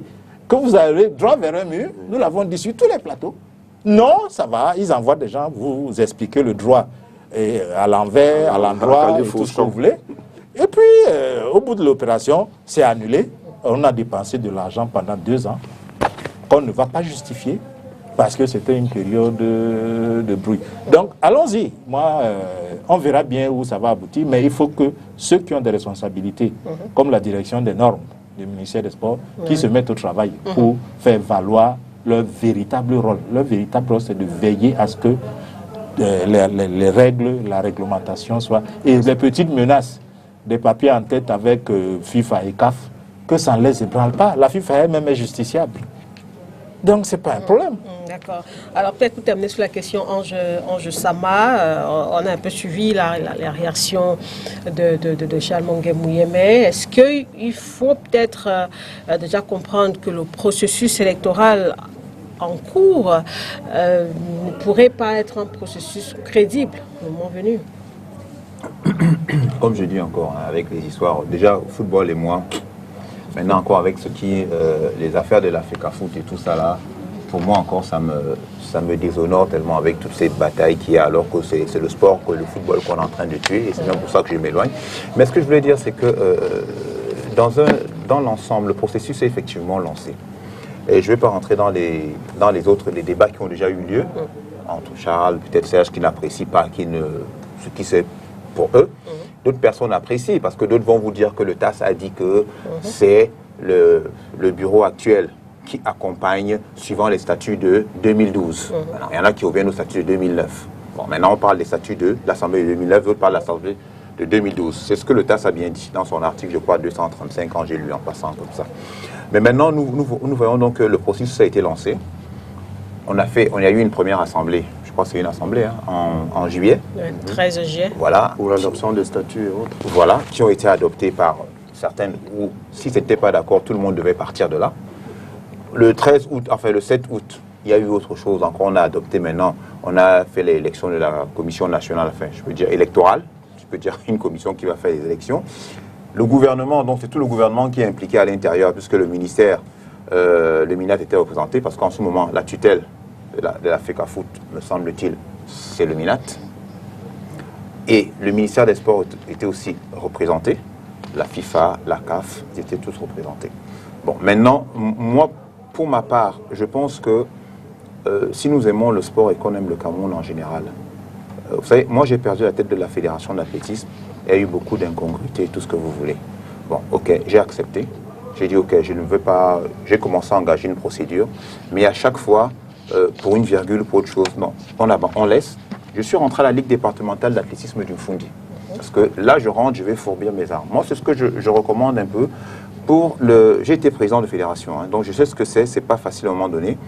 Il y a une équipe qui est en place, nous avons la CAN qui arrive, l'image du Cameroun et pour quelque chose dedans, on va se retrouver dans des procès, on va recommencer et notre football ne va jamais avancer. Moi, je pense que si l'équipe, il va y avoir élection, je ne sais pas si, comme on l'avait dit à une époque, les textes étaient viciés ou autre chose, est-ce qu'ils ont toujours été viciés ou pas? Mais si nous sommes intelligents, on a dit que nous ne sommes pas que tapés dans le tas de muscles et cervelle de moineaux, ben, qu'on essaye de rentrer dans le giron, comme Émile Zola a dit, injecter les germes du capitalisme à l'intérieur du communisme pour l'éteindre, qu'est-ce qu'on ne peut pas faire? On laisse cette équipe se mettre en place, enfin, les élections se mettre en place. J'ai appris qu'il y a des candidats les uns et les autres, que le processus se tienne, qu'on voit les candidats qui sont là, on les laisse commencer à travailler, on voit ce qui va se passer. Aux États-Unis, on a eu la même chose. Donc, il y a eu un esprit où un candidat ne voulait pas, finalement, suivant les lois, était obligé de laisser. Avait-il raison ou n'avait-il pas raison? Mais je pense qu'à ce moment précis, nous devrons, parce que, Charles, nous perdons beaucoup d'énergie, beaucoup d'argent. Est-ce que l'argent qu'on engage pour faire des procédures aux tasses, est-ce qu'on ne peut pas... C'est vous les acteurs, c'est vous qui connaissez bien le football, mais moi, je me dis que, d'un point de vue managérial général, qu'on aille à ces élections, le processus s'est enclenché et qu'on ne l'arrête pas encore, sinon... et peut-être que si j'avais été le conseiller du chef de l'État, un jour, j'allais demander qu'on arrête un peu cette affaire de l'Africa Foot. On ferme ça et on laisse jusqu'à ce que les protagonistes à l'intérieur s'entendent pour le bien du Cameroun. On se met au-dessus, on met l'institution au-dessus, on voit comment on avance. Mettre l'institution au-dessus, c'est important. Et le pays surtout. Et le pays. Voilà, en tout cas, on va suivre l'évolution des travaux au fur et à mesure et on reviendra en parler. On va rentrer dans la seconde partie de cette émission. Consacré au débat. C'est vrai que l'actualité autour de Messi nous a pris beaucoup de temps, mais on en vient à ces Jeux Olympiques Tokyo 2020 qui se sont achevés dimanche dernier au Japon. Le Cameroun était représenté par 12 athlètes dans 7 disciplines. On va rappeler qu'en boxe, il y avait dans la catégorie des 69 kg Albert Mengaïsi, 75 kg Wilfried Seyi, plus de 91 kg Maxime Yengon Djeyo. Yengon Djeyo, voilà, merci. À l'haltérophilie chez les dames, 75 kg Jeanne Gaëlle Eyega, 87 kg Clémentine Mekweni. En athlétisme, Emmanuel Essemé, 200 mètres, judo, moins de 70 kg Aré Sophie Nantui, plus de 78 kg Hortense Vanessa Mbala-Tangana. Il y avait aussi la lutte avec Joseph Emilienne et Sombe Tiako dans la catégorie des 53 kg. Emilienne, voilà, qu'on voit d'ailleurs ici à l'image en instant. La natation aussi était représentée chez les hommes par Yves-Charlie Ndjoumé, 50 mètres nage libre, chez les femmes par Elisabeth Milanesi-Nora, 50 mètres nage libre. Et voilà un peu pour ces tennis de table avec Sarah Anfou Nana. Voilà un peu pour ces 12 athlètes qui ont représenté dans le Cameroun à Tokyo. De manière globale, quand même, rapidement, Ange Sama, qu'est-ce que vous avez pensé de cet effectif-là, 12 athlètes pour le Cameroun cette année au JO? Je ne sais pas si c'est dû au Covid, comme on a dit, mais je trouve que c'est minable.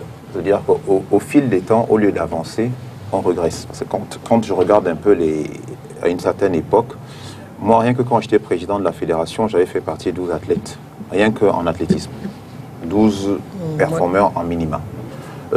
Avant mon époque, 1986, je pense on avait battu la performance que j'avais faite en termes de nombre d'athlètes. Mais chaque fois, on est en train de régresser si bien en termes de performance, en termes d'athlètes qui vont participer. Donc pour moi, c'est déjà quand j'ai vu 12 athlètes, je me suis posé la question, c'était pourquoi? C'était pourquoi aller faire? Donc pour moi, c'est vraiment pas la peine. Voilà, et c'est de l'argent du contribuable qu'on jette par les fenêtres. Si on veut faire des choses franchement, qu'on les fasse franchement et qu'on prépare franchement nos enfants à y aller. Si ce n'est pas le cas, le milliard qu'on peut mettre là, on peut mettre le milliard pour faire autre chose. Pour moi, c'était vraiment, j'ai vraiment été surpris. Il y a eu quand même un débat aussi sur la représentativité de ces athlètes, les athlètes camerounais, la plupart venant de l'extérieur. Il y a eu une polémique là-dessus. Pour vous, avantage ou inconvénient? Je pense que ça peut être, s'il y a eu plusieurs athlètes de l'extérieur, ça peut être un avantage effectivement, puisque à partir de cet instant-là, on a des athlètes qui vont être un peu aguerris à la compétition, qui vont être aguerris au public, aux normes internationales, parce que figurez-vous que parmi nos athlètes qui sont souvent ici au pays, il y en a plusieurs qui ne savent pas comment ça se passe au niveau international, et quand ils arrivent là-bas, ils sont un peu frustrés, ils perdent un peu les repères. Mais, et comme je dis, et on en a parlé un peu en football, pensez vraiment à fabriquer nos athlètes sur place. Parce qu'on a tout, hein. Moi, en athlétisme, on a tout ce qu'il faut. On a les compétences, on a l'espace, on a les talents. Et donc, je pense que ce serait bien de se concentrer un peu sur la pépinière qui est à l'intérieur. Sur le plan local. Local, tout à fait. Alors, on va, avec vous, coach Jean-Paul Moniemo, parler bilan de la Team Cameroun, focus sur la boxe, notamment. À la clôture des JO dimanche dernier à Tokyo, le Cameroun, donc, affiché 0 médaille. Et la boxe, quand même, était représentée par trois athlètes cette année. Si on prend par exemple le cas par cas, le cas de Wilfried SCI notamment, Wilfried qui a été éliminé après avoir été battu le 26 juillet en 16e de finale par le Congolais Tsama Mwenekabwe dans la catégorie de moins de 75 kilos. Il a perdu son combat au point, 3 des 5 juges ayant accordé le maximum de points à l'adversaire. Voilà un peu cette image-là de son combat. Son aventure s'est quand même achevée très tôt dans ces Jeux Olympiques, coach. Ah oui, en fait, je vous l'avais déjà dit ici avant, c'est un boxeur talentueux. Et puis, il a rencontré, c'est le même adversaire qu'il a battu au tournoi qualificatif. Il a boxé de la même manière. Donc, maintenant, en connaissant le boxeur et les talents de CI, c'était le devoir de l'entraîneur de mettre sur pied la tactique pour aller battre cet adversaire. Et CI a les capacités de le faire. Mais ils n'ont rien prévu. L'entraîneur qui était dans son coin, je pense, n'a pas trouvé ce qu'il fallait pour aller battre ce garçon. Pourtant, c'était très facile. Connaissant CI sur son style, nous avons en face de nous un Congolais qui travaille en force et en ligne. C'était la chose la plus simple de dire à CI de travailler en pivot face à l'adversaire et d'empêcher à celui-là de boxer quand il est sûr. Celui, par exemple, quand il était au cordes, il levait seulement les mains et le gars tapait partout. Non, il faut l'empêcher de boxer. Quand vous avez vu le combat de Mengue à ici, c'est exactement... Mengue était fort et il avançait. Et le gars en face, il ne reste pas en ligne. Il sait que Mengue est fort. Il travaille en pivot, il empêche à Mengue de boxer. Et là, Mengue s'énerve et il fait des fautes. Et c'est comme ça que CI devait travailler, je lui ai dit, avant le combat. Mais si vous avez, au lieu d'avoir des entraîneurs dans les coins, vous avez des amis. Parce que le second même, qui était avec l'entraîneur, c'était le médecin. Qu'est-ce qu'il va dire au boxeur, au médecin? Vous êtes tout d'été, non? Oui. En boxe, Oui. directeur technique national de boxe. J'en ai à venir. Donc c'est le directeur technique national de boxe qui parle. Et qui reste au pays. Non, en fait, moi je crois qu'il y a une promotion des incompétents chez nous. Ça, je le dis. Parce que, comme je l'ai souvent dit, il ne suffit pas de sortir de l'INDS avec un diplôme de professeur et d'option de la discipline pour être entraîneur national. Il faut faire ses preuves dans les clubs, dans les régions, pour y arriver. Tout à fait. Mais tel n'est pas le cas chez nous. Si vous avez vos amis, vous pouvez être nommé. Donc, moi, j'étais vraiment blessé parce que c'est pas ça qui manque au Cameroun. Il y a des entraîneurs de bon niveau et des boxeurs qu'il suffit seulement de les encadrer, de dire ce qu'il faut pour qu'ils arrivent au bout. Je peux mettre ma main au feu, j'aurais aidé dans le coin de ces enfants, parce que les connaissants et les adversaires en face, ils ne seraient pas sortis au premier tour. Ça, tout le monde le sait. Ceux qui sont dans le milieu de la boxe, le président et tout le monde savent. Même ces membres du comité olympique, plusieurs fois j'ai été en Paris avec eux, je leur dis, je vais à telle compétition, voilà le résultat voilà ce qu'on va avoir, et ils ont vu. Donc, moi je pense qu'il y avait d'autres intérêts Le DTN n'a rien à voir bien dans le choix, voilà, j'allais sur un le peu choix des demander, entraîneurs. une fois que peut-être la liste des boxeurs est retenue, comment ça se passe avec la fédération? Nous avons fait des propositions de préparation.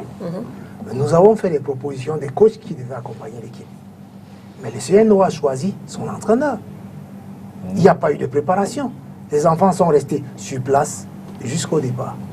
Et quand moi j'appelle le CNO quelques mois avant pour dire ok, on approche déjà, c'est déjà très risqué là. Il faut au moins mettre la préparation en place. Ouais.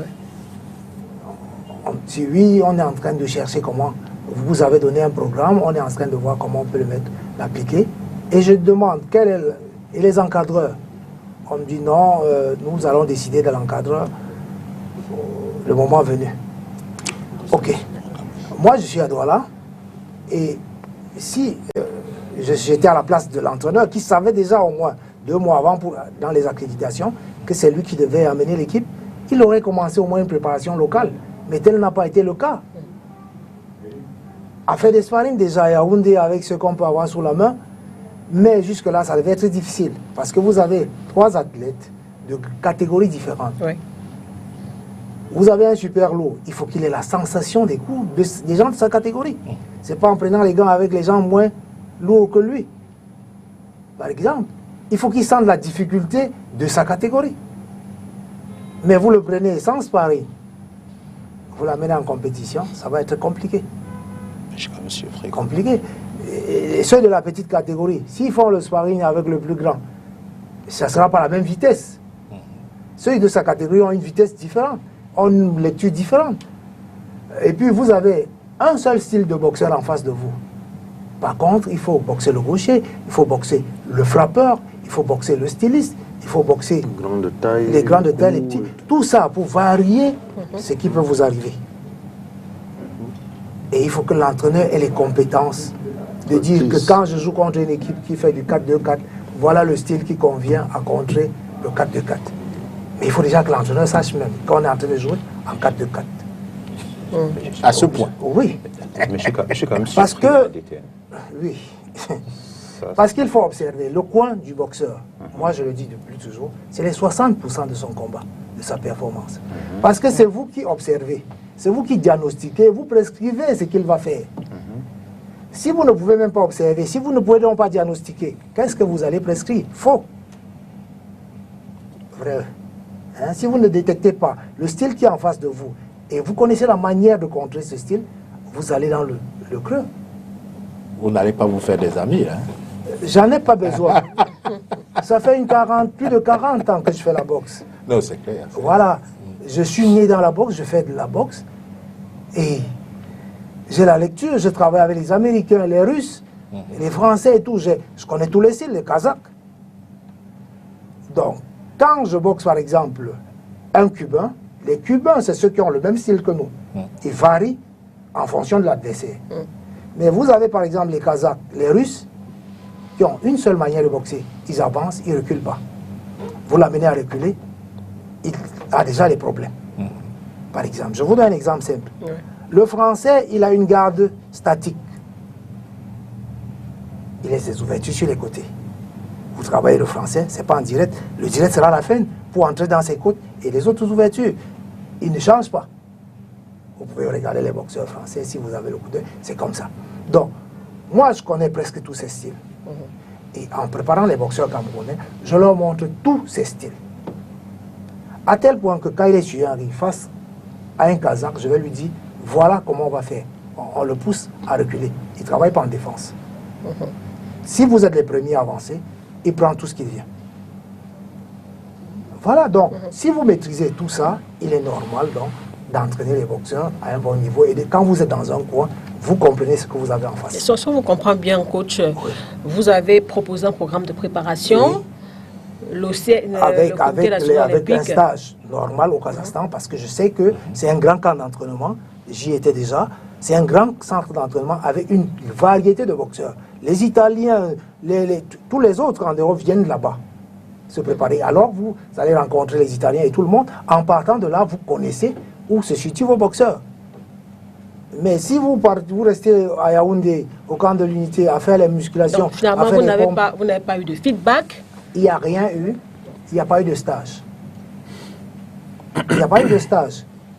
Ils se sont apprêtés à faire leur valise. Pour aller Non, les boxeurs se sont entraînés, se sont préparés tout seuls. Ou bien. Je pense. Parce que le camp de l'unité déjà à Yaoundé est scellé. Les militaires ont dit que c'est sur leur territoire. Donc vous comprenez que même la salle d'entraînement, il n'y en avait pas.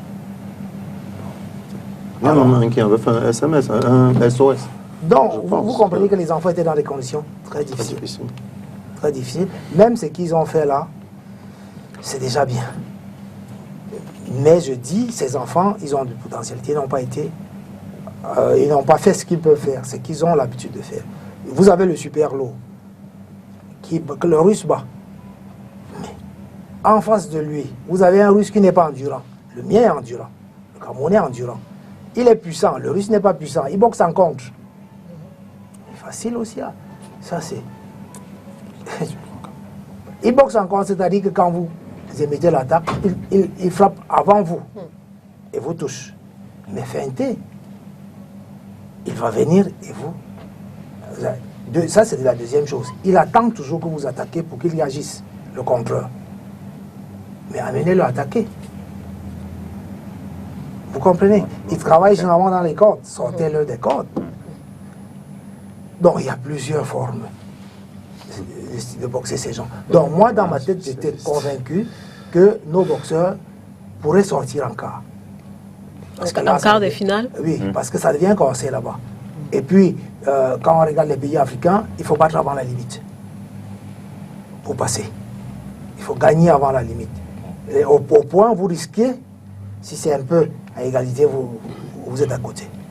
Donc, il faut privilégier les boxeurs puissants et précis et endurants. Vous avez ces qualités-là. Les puissants, il fait mal. Il est précis. Il a du carburant pour les gagner les 3 rounds. Travaille au même rythme. Ça, c'est un gars. Vous avez un gars qui a une bonne défense. Il ne prend pas les coups. C'est aussi un gars.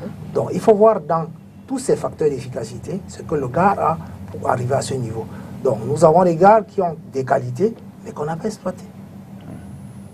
Ça, je peux le dire clairement parce que j'ai vu le combat. Et si vous me dites qu'il allait boxer comment, je vous le dis proprement.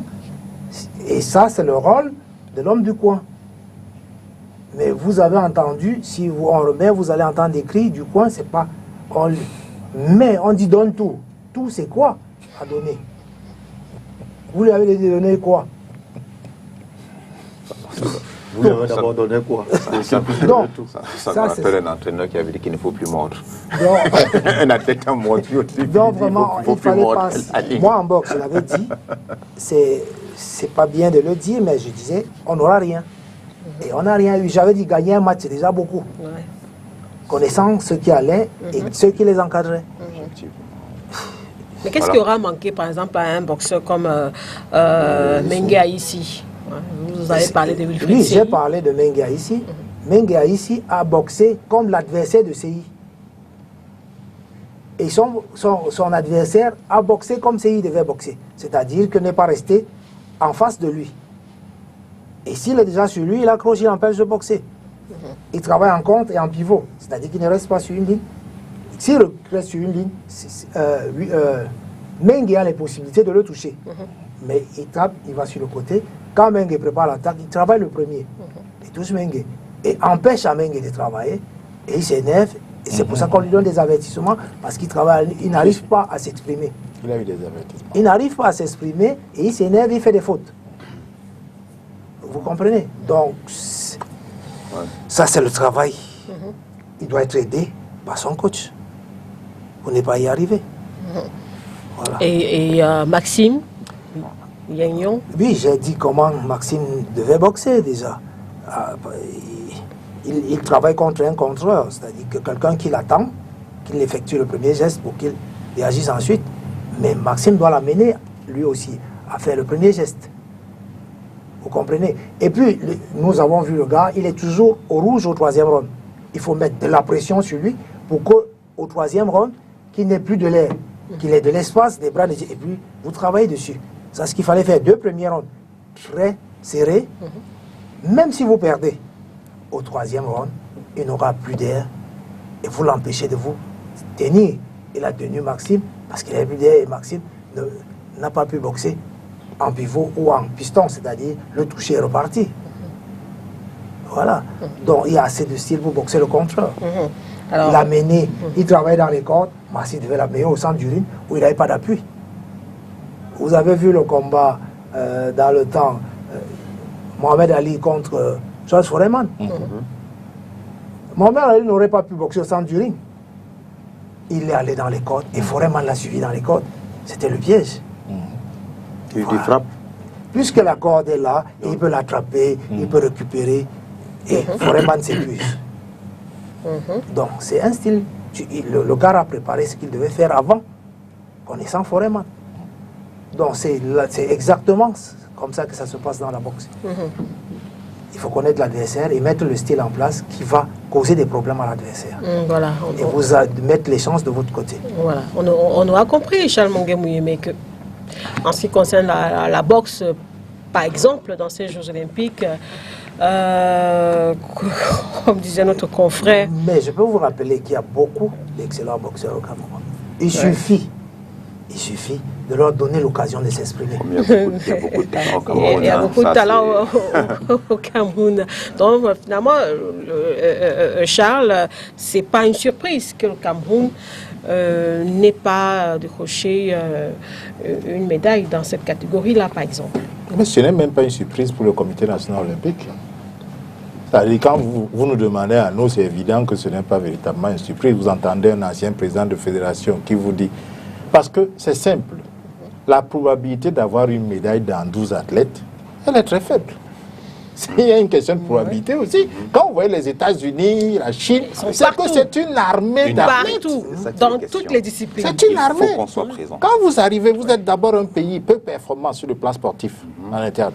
Et vous venez avec 12 athlètes, la probabilité d'avoir une médaille est infime. Et maintenant, vous savez vous-même pertinemment. Parce que j'ai écouté le DTN à la radio. Ce jour-là, j'ai dit, mais si le DTN de la boxe lui-même réalise que ces boxeurs n'étaient pas préparés, mais comment on peut attendre des médailles? Personne n'a été préparé dans cette affaire. Et les dirigeants du comité olympique le savaient. Donc je lisais la chance de médaille, ça me faisait sourire. Quand Bessala a la médaille en 68, il a pratiquement fait un an dehors. Alors, aux États-Unis, mais bien sûr, en France. Bien Quand sûr. en 84, Dongo Ebanga a la médaille, c'est 6 mois de préparation. Absolument. Ici, au Nigeria, après en France, avant d'aller à Los Angeles. Moi, j'ai suivi les boxeurs eux-mêmes qui sont partis, par exemple, qui se plaignaient que on ne leur a pas permis d'aller à ce stage du Kazakhstan. Ils comptaient beaucoup sur ce stage-là pour se mettre un minimum à niveau pour arriver à la aux Jeux Olympiques. Ils le savaient. Vous savez que le Camerounais a gagné les séries en natation, mais il n'était pas qualifié. Milanesi. Parce que sa série, là, le temps était tellement mauvais. Que quand on a pris les 16 meilleurs temps, bien qu'il ait gagné dans sa série, il n'était pas dans les 16 meilleurs temps. Les deux ont fait comme ça. Et ça nous a même... Je l'ai cherché après, je l'ai pas. Oui, moi, ça Non, on a pris les 16 meilleurs temps, il n'était pas dedans. Parce que la série était vraiment extrêmement lente. Je ne sais pas comment on les a classés, mais vraiment, ils avaient une série. Donc, c'est vous dire que quand on y va, Lydie, je le dis souvent sur votre plateau, il faut qu'on commence à s'habituer à donner les performances. Je suis certain que si je demande, même à nous ici, parce que moi le premier, je ne sais pas, si je demande même à nous ici, quels sont les records nationaux dans les disciplines où nous sommes allés nous présenter aux Jeux Olympiques, je ne suis pas sûr qu'on saura. Notre record national en natation, c'est quoi? Il y avait un athlète là, dans les courses. Le record du Cameroun dans les courses, c'est quoi? Sur sa discipline, là, c'est quand même 20... Il est à 20 secondes. On va y revenir. Non, je parle du record national, pas son record à lui. Non, je parle du record national, d'accord, du 200 mètres. Voilà. Et c'est lui qui est... enfin, il n'est pas le détenteur, il y a un autre qui est... il y a l'autre qui est détenteur qui n'est pas venu, justement. Voilà. on n'en fait pas assez la publicité pour que quand nous, qui aimons le sport, nous regardons les jeux, qu'on se dise au moins qu'on peut battre le record national. Oui. Parce que pour les autres pays, vous voyez un athlète qui arrive 4e ou 5e d'une série, mais on vous dit qu'il a battu le record de son pays. C'est déjà ça. Oui, oui, tout à fait. On peut battre le record d'Afrique en étant 5e dans une série. Tout à fait, tout à fait. C'est déjà quelque chose d'important. Mais remarquez que quand il s'agit du Cameroun, on fuit la performance. On ne veut pas la donner. Moi, je prends des compétitions au Cameroun. Prenez les FINASCO. Prenez les Jeux universitaires. On vous dit, tel établissement a gagné. Mais est-ce qu'en athlétisme, c'est l'établissement qui a gagné, c'est d'abord la performance individuelle? Où est-ce qu'on en est? Je me rappelle, surtout, Fongang Isaïe, il était aux Jeux Olympiques comme ça, il était mal classé, mais il avait battu le record du Cameroun qui est resté longtemps. Mais bien sûr. Qui est resté très longtemps. Bien sûr. Ouais. Donc on va aux compétitions comme ça, on ne sait pas où on en est en termes de performance. Le public suit ces histoires-là. On dit, le Camerounais a gagné. La lutteuse a été repêchée. Et puis, etc. C'est-à-dire que... Mais Charles, excuse-moi de t'interrompre là-dessus, hein, je me permets. Mais je pense que c'est... je renvoie aussi la faute aussi aux médias. Parce qu'effectivement, en athlétisme, par exemple, il y a ce qu'on appelle le ranking. Absolument. Ça veut dire qu'il y a toutes les performances, non seulement mondiales, mais les performances nationales. Nationales et même africaines. Voilà, et chaque fois qu'on a un record qui doit être battu, on sait à quel niveau on se situe. Voilà. Donc les médias doivent faire aussi un travail de communication. Ça veut dire que quand on a nos athlètes qui vont en compétition, qu'ils puissent dire que voici le record du Cameroun, et comme ça, on a un peu une visibilité. Oui. Moi, par exemple, l'époque où Françoise avait été suspendue en 2008, j'avais vu l'essai qu'elle avait fait, au moment qu'elle soit suspendue. Et j'ai regardé avec la performance mondiale, et j'ai dit, elle peut faire un nouveau record mondial ou olympique, quel que soit ce qui va se passer. Et je regardais le saut que j'avais annulé parce qu'elle avait mordu, mais vu le saut qu'elle avait fait, je projetais déjà ce qu'elle pouvait avoir en termes de performance mondiale. Et je ne m'y suis pas trompé. Donc la suspension était un élément aussi pour la booster, qui a permis donc c'était fait à dessein oui, ça veut dire qu'il y avait un peu de tout. C'est-à-dire qu'il y avait entre les champions qui doivent être des icônes, qui doivent respecter les lois, qui sont pas au-dessus de tout ce qu'on veut. Et il y avait ça justement pour lui faire savoir ça. Et pousser l'athlète à un niveau de telle sorte que non, on ne fait pas n'importe quoi, même quand on a envie d'aller représenter le pays quelque part à une compétition. On doit suivre la ligne de démarcation. Mais maintenant, il y avait aussi l'intérêt supérieur de la nation, qu'il fallait effectivement jouer dessus. Ça veut dire que moi, je n'étais pas dans une compétition où je suis le président, je suspends. Non. Quand on est un président d'une fédération, on a des enfants, ça veut dire que nous sommes comme un parent. On veut donner une punition pour avoir un certain résultat. Donc, c'est ça qui était calculé en tant que dirigeant. Et maintenant, l'esprit du pays, quand on regarde, on se dit, on peut avoir cette performance pour le pays. Donc, c'était pour juste revenir là et dire que il y a justement vous a longtemps reproché. Lydie va vérifier auprès de François Mbango si ça l'avait véritablement bousqué. Oui, Françoise Mbango, il y a eu tout un débat là-dessus. C'était à son époque. Voilà. Je peux dire avant que vous n'ayez dessus que ça l'avait boosté parce qu'elle avait dit à son coach que si je ne battais pas ce record, qu'est-ce que j'allais dire au Cameroun? Parce qu'il y a eu tellement de débats en disant que il ne veut pas que je parte, mais finalement, quand on part, on a cette niaque pour dire que je vais montrer à cet individu que sa suspension, voilà, exactement. Et il fallait. Et Françoise, qu'on se le dise ou pas, on a fonctionné beaucoup ensemble. Donc je savais, moi j'étais athlète, mais j'ai préféré passer de l'autre côté. Donc je connaissais à peu près toute la psychologie de mes athlètes en général. Je savais où il fallait appuyer pour la plupart, à 80%, je savais où il fallait appuyer pour avoir un résultat. Mais c'est pas comme si vous avez appuyé, vous avez laissé, hein, monsieur le Président. Si, il faut aller jusqu'au bout. Hein. Vous savez, par moment, quand on est un dirigeant, on a des informations que les autres n'ont pas. Et on peut se permettre de tirer sur la corde. Et je l'ai fait aussi pour le Mont Cameroun. J'ai tiré sur la corde longtemps et tous mes gars de la fédération m'ont dit non, il faut laisser la corde, il faut laisser comme ça. J'ai dit non, parce que je voulais avoir un objectif bien précis et je la tire. Et si je joue avec le feu, quitte à me brûler les ailes, j'assume. Mais à tous les coups, ça a marché. Donc il faut être un peu stratège et avoir toutes les données. Oui, ceux qui écriront l'histoire du sport. C'est une question de stratégie. L'histoire du sport au Cameroun. Aujourd'hui, c'est une question de stratégie. Ça a toujours été. On n'est pas dirigeant. Quand on est dirigeant, on ne pose pas. Les néophytes qui sont... Excuse-moi, Charles. Ceux qui sont à l'extérieur, ils ont l'impression qu'on a posé un acte de manière... fortuite. Pourtant, c'est... Une chance de médaille, pourquoi est-ce que... Il y a des calculs. Et quand on regarde bien, dans mon analyse, j'ai dit, si on est optimiste, hyper optimiste, vraiment dans l'euphorie générale, à cette compétition, on avait 24 athlètes qui partaient pour le championnat d'Afrique. On va avoir 12 médailles. Si on est moyennement, on va avoir 8. Mais si on est... Voilà l'objectif maintenant, on a 6 médailles. Effectivement, j'ai eu 6 médailles. Parce que je savais où j'allais et ce que je voulais. Donc je pense que tout ça, puisqu'il y a une autre athlète qui s'est amusée à faire la même chose, a voulu essayer de faire comme Françoise, mais la suspension, elle est restée. Par contre. Donc on sait où on va, on sait comment toucher certaines personnes. Mais comme je disais, ceux qui vont rédiger l'histoire du sport camerounais, peut-être qu'il va s'y coller, Serge va s'y coller, et ils prendront tous les avis. Moi, par rapport à ces Jeux Olympiques, justement, j'étais en train de dire que le résultat que nous ramenons est simplement conséquent. Je crois que quand vous ne vous êtes pas préparé, vous ne pouvez pas vous attendre à aller remporter les médailles. Quand vous regardez le niveau des sportifs aux Jeux Olympiques, c'est quand même très, très élevé. Et les pays se préparent 8 ans avant. C'est-à-dire que les gars qui vont faire les Jeux Olympiques en France, ils sont déjà en formation. On savait que ceux qui sont allés à Tokyo, là, quelques-uns vont arrêter.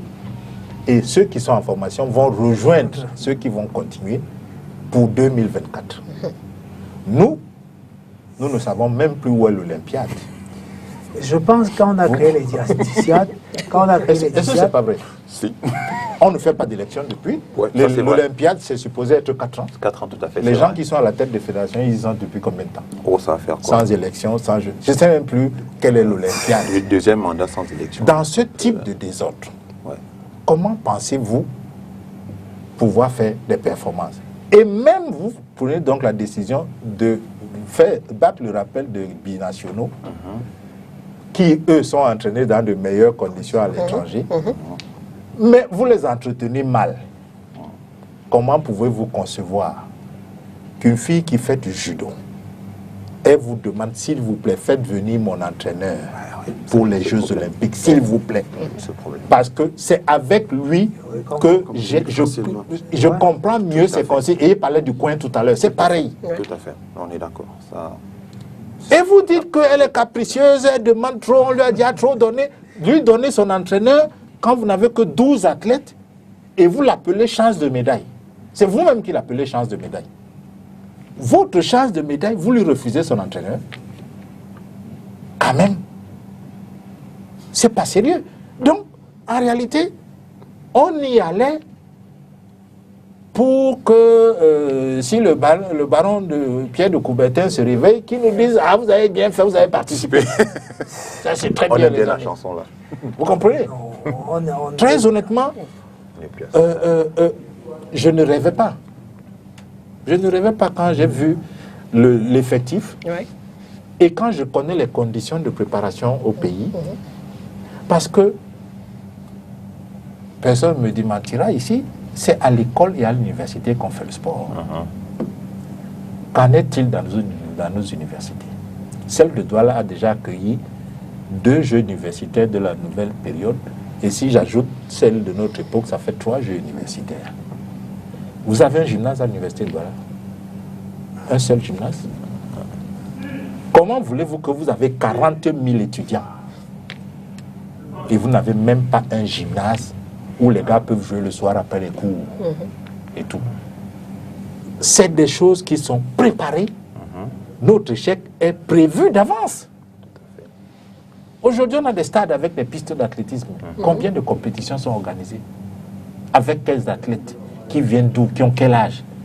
Est-ce qu'on a analysé leurs muscles, comme le coach nous décrivait Messi tout à l'heure, pour savoir s'ils ont des muscles plutôt longs, plutôt courts, celui-ci est bon pour la vitesse? La pratique du sport, globalement, elle s'amenuise tout à fait dans le pays. Or, ce qui se passait avant, c'est qu'on donnait l'occasion à beaucoup de jeunes de faire du sport. Chacun allait trouver sa voie. Lui, l'athlète, allait arriver, il se met sur le bord du terrain, il regarde les enfants courir, il dit à son prof de sport, le petit là, est-ce que je peux le voir après? J'ai l'impression qu'il a les germes d'un sprinter. C'est ce qui se la passait. détection. Hein. C'est comme ça que ça se faisait. C'est comme ça qu'on m'a détecté. Hein. Voilà.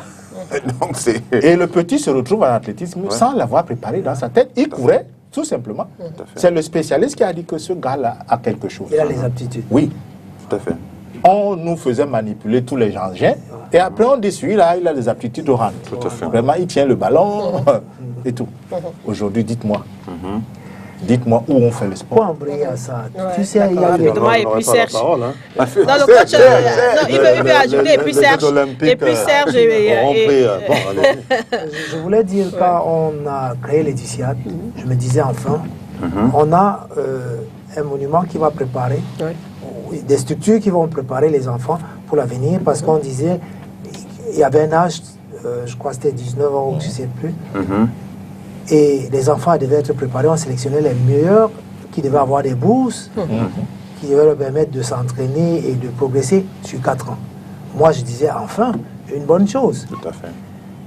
J'ai préparé les enfants que j'ai amenés au Diciade plusieurs fois et ils ont gagné des médailles d'or à l'Odiciade, ils n'ont jamais eu de bourse. Et certains ont même pris le désert pour arriver en Europe, qui boxent là maintenant. Donc, moi je croyais qu'il devait y avoir un suivi qui n'a pas eu lieu. Tout à fait. Et c'était quand même une bonne chose. Et après, le Diciade, maintenant il n'y a plus l'âge. Et les gens venaient des pays voisins et tout ça, c'était devenu un championnat. Donc, ça a un peu dénaturé le concept, selon vous? Ça a dénaturé le concept de Diciade. Donc, je pense que s'ils reviennent, si le comité olympique revient sur le point de départ même des Diciade, tel qu'ils avaient pensé, et tel qu'on avait commencé, et attribue, on détecte des jeunes talents à qui on attribue des bourses, qui sont suivis pendant ces 4 années, on aura des bons résultats. Ce sera ça préparer les Jeux olympiques. C'est pas à la dernière minute, on demande, vous avez combien de qualifiés là? Ils se sont qualifiés comment? On ne sait pas. C'est à la sueur des entraîneurs de club qui, au quotidien, ont travaillé bénévolement. Et puis après, pour amener ces enfants au tournoi qualificatif africain, les avoir parmi les meilleurs en Afrique. Et tous les boxeurs camerounais étaient classés parmi les meilleurs du monde. C'est-à-dire dans le ranking mondial, ils étaient parmi les 5. Tous les 3 boxeurs camerounais, dans le ranking mondial, champions d'Afrique tous, ils étaient parmi les 5 meilleurs du monde, de leur catégorie. Mais regardez, avec 1 an d'absence de préparation, parce qu'ils se sont qualifiés il y a 1 an au Sénégal. Après le Covid, on a renvoyé. Ils se sont endormis. Et regardez, ils n'étaient même plus à la hauteur d'être... Donc voilà, moi je pense que les Diciades peuvent venir compléter, peuvent arranger, au moins à la détection, puisque le sucre, tout ça a disparu. C'est dont il parlait tout à l'heure, où on détectait les jeunes. Il n'y a même plus les collèges et autres n'ont même plus de cours de récréation. Il n'y a plus rien. Les espaces de jeu dans les quartiers ont disparu. On a construit les marchés sur les espaces de jeu. Les planches. Voilà, tout ça. Donc, il faut repenser avec les Diciades. Voilà. Alors, Serge Zambo sur ces jeux. Et puis, on va parler athlétisme avec le président Ange Sama. Oui, disons, globalement, moi je pense qu'ils ont déjà presque toutes... ils ont, comme qui dirait, ils ont abattu l'arbre qui cachait un peu la forêt. Je l'ai dit tantôt, une fois ici sur le plateau, que ça c'était, je l'ai titré comme étant la rançon de l'impréparation. Voyez-vous, parce que, comme en 2016, hein, au JO, le Cameroun, une fois de plus en 2020, revient sans médaille dans son escarcelle. La seule médaille qu'on a pu avoir, elle-même là, c'est la tenue, voilà, que le coach porte, c'est la seule médaille. Bon, plombant même ainsi, parce que moi j'ai poussé un peu mon analyse un peu plus loin, plombant ainsi même les performances africaines. Parce que vous voyez, quand vous essayez de voir comment ça s'est passé, l'Afrique est au niveau du CIO, le continent qui a eu le plus de participants en termes de pays.